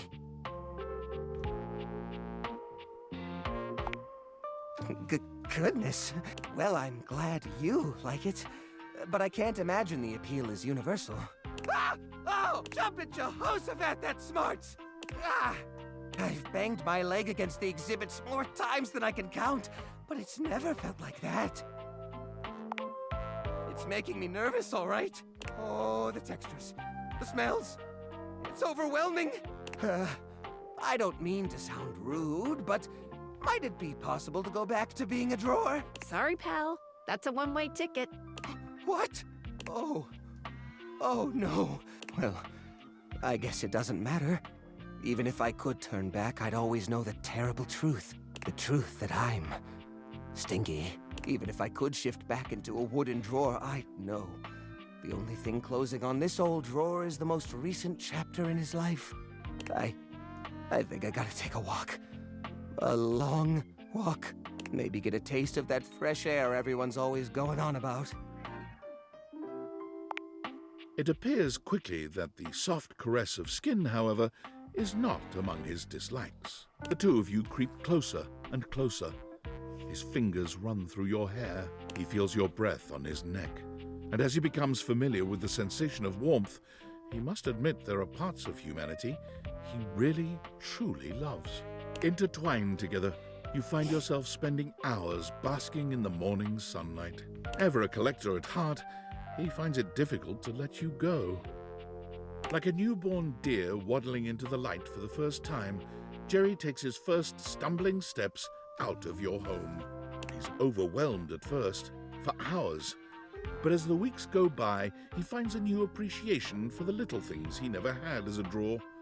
Hell, but all that space leads to Jerry realizing that he does not actually enjoy touch as much as he thought he did. In a strange twist of fate, he becomes unable to contend with the majority of textures. He thinks of the molds, oils, and goos of his past life with utter revulsion. Still, he feels naked without a collection of small objects around him. Eventually, he discovers the world of model trains. The smooth metals and plastics of the cars, along with the infinitely clutterable customization of all the miniature rail lines, speak to him. His hobby turns into a small career. He discovers others who see the artistry in his clutter. For the first time in his life, he truly thrives. Okay. Now I can realize Cam, because I realized Jerry. Well, hello there, Spicy. Bring that fantastic red shirt over here. I'm gonna take it off with my tea. Back for some more trashy pleasures? I knew it. Once they get a taste of the can, they can't stay away. Seriously? Well, hell. What are we doing standing around talking about it? Let's boogie.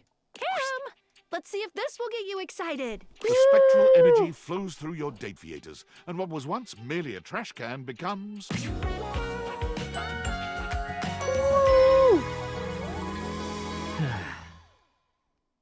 Yep.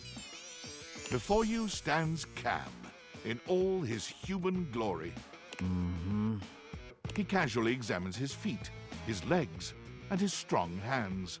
His chiseled jawline flashes in the light, and his deep, penetrating eyes radiate intrigue. He may have been a garbage can, but he's become a true work of art.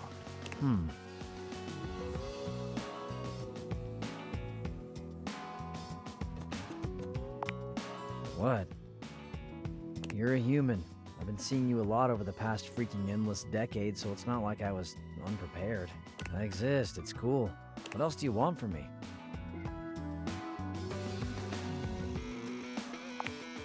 So yeah, still me. This body will work just fine. Cam begins gathering as much of the trash around him as he can. He's clearly ready to embark on his next adventure, and with a brief nod and an almost imperceptible, but it's there, damn it, smile, he turns to go. The what? Oh yeah, the tension. Sure. What are you thinking?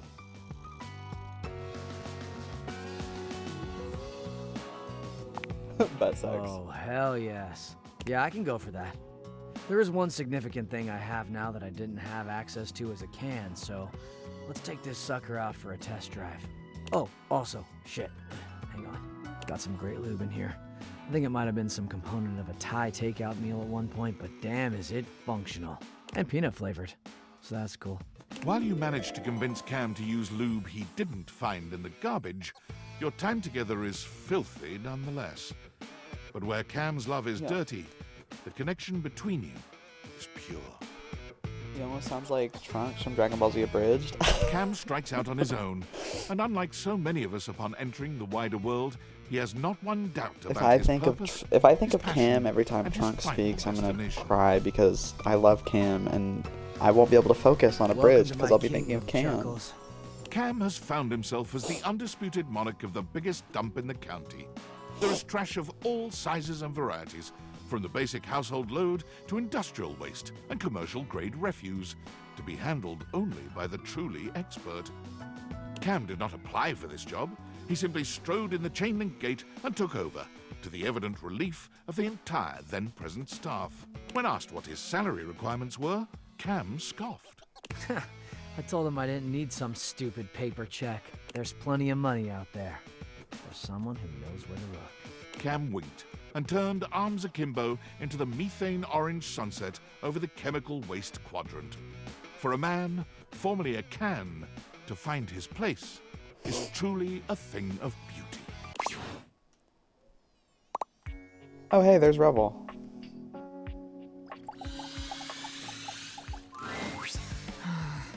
Huh? Wait, what the hell?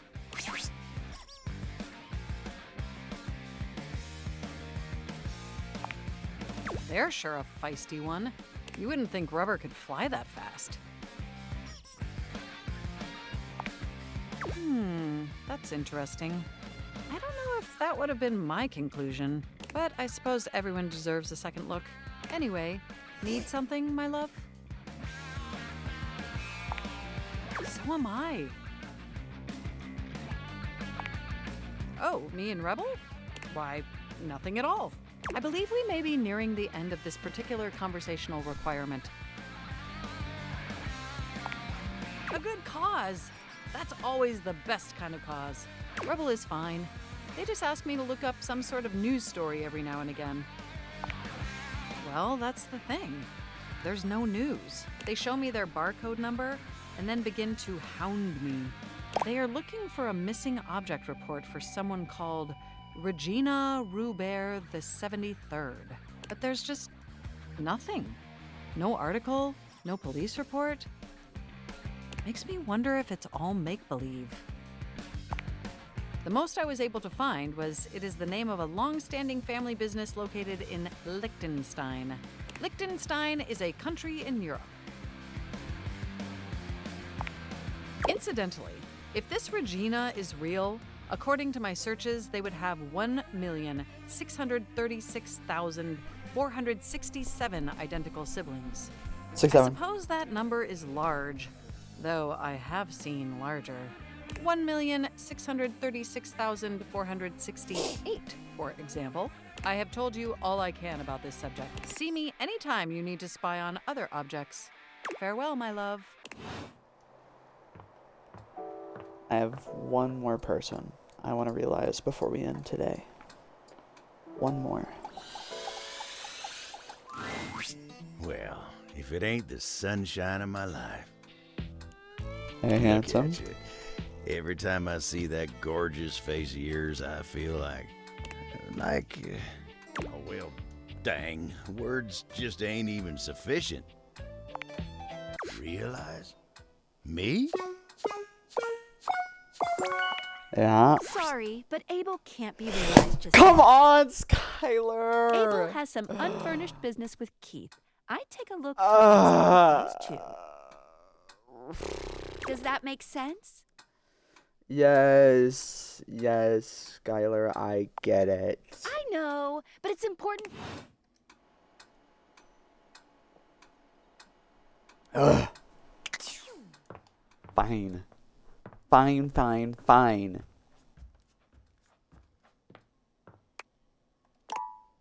There's texting me. Go away, workspace. I don't want to talk to you, David Valdivianite. Most. Happy Valdivian Day from your Master of Ceremonies and CEO, David Most. Today, we celebrate the rich and vibrant history of the world's first quadrillion-dollar company. Hard to believe we started only 3 years ago as a tiny trillion-dollar hedge fund with a dream. Time flies. In celebration, I want to hear from you. What is your favorite part about working for Valdivian? My favorite part is how forgiveness plays such an integral role in our company culture. From that silly software glitch that caused our phones to spontaneously catch fire, to our nuclear server meltdown that threatened the Atlantic seaboard. I'm looking at you, Erwin. We've always valued forgiveness. Speaking of forgiveness, there's something else I'd like to discuss. Those missing glasses? Well, apparently they were financed by and are therefore partial property of the U.S. Department of Overseas Violence. And it's very silly, but if we don't find them soon, I've been informed by our legal department there's a high probability that I'll be charged with theft of federal property and possibly treason. We are running out of time to find the glasses, so maybe work that into your Valdivian Day prayers and wishes?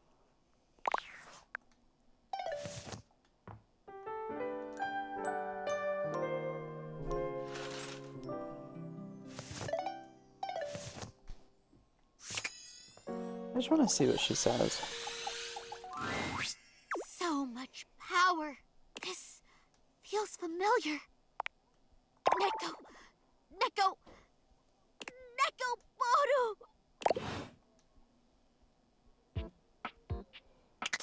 Huh.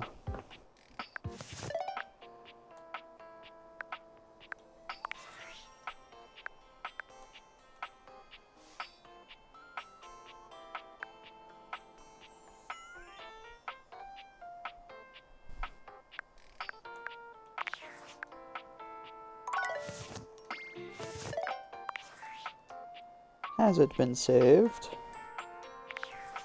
Yes. And there we go. We are done with Date Everything for the day. We will most likely pick up Date Everything again tomorrow because I want to finish the game. So, I will see you guys then. Thank y'all for hanging out with me, playing some Date Everything. I hope everyone had a good, spicy time hanging out and playing it, because I know I did. But I will see you guys in the morrow. I'll be on time this time, because I want to get as much Date Everything as I can. Also, I need to get better with my sleep schedule, because I start school in a few days. But thank you guys for hanging out with me, and I will see you guys later. Bye!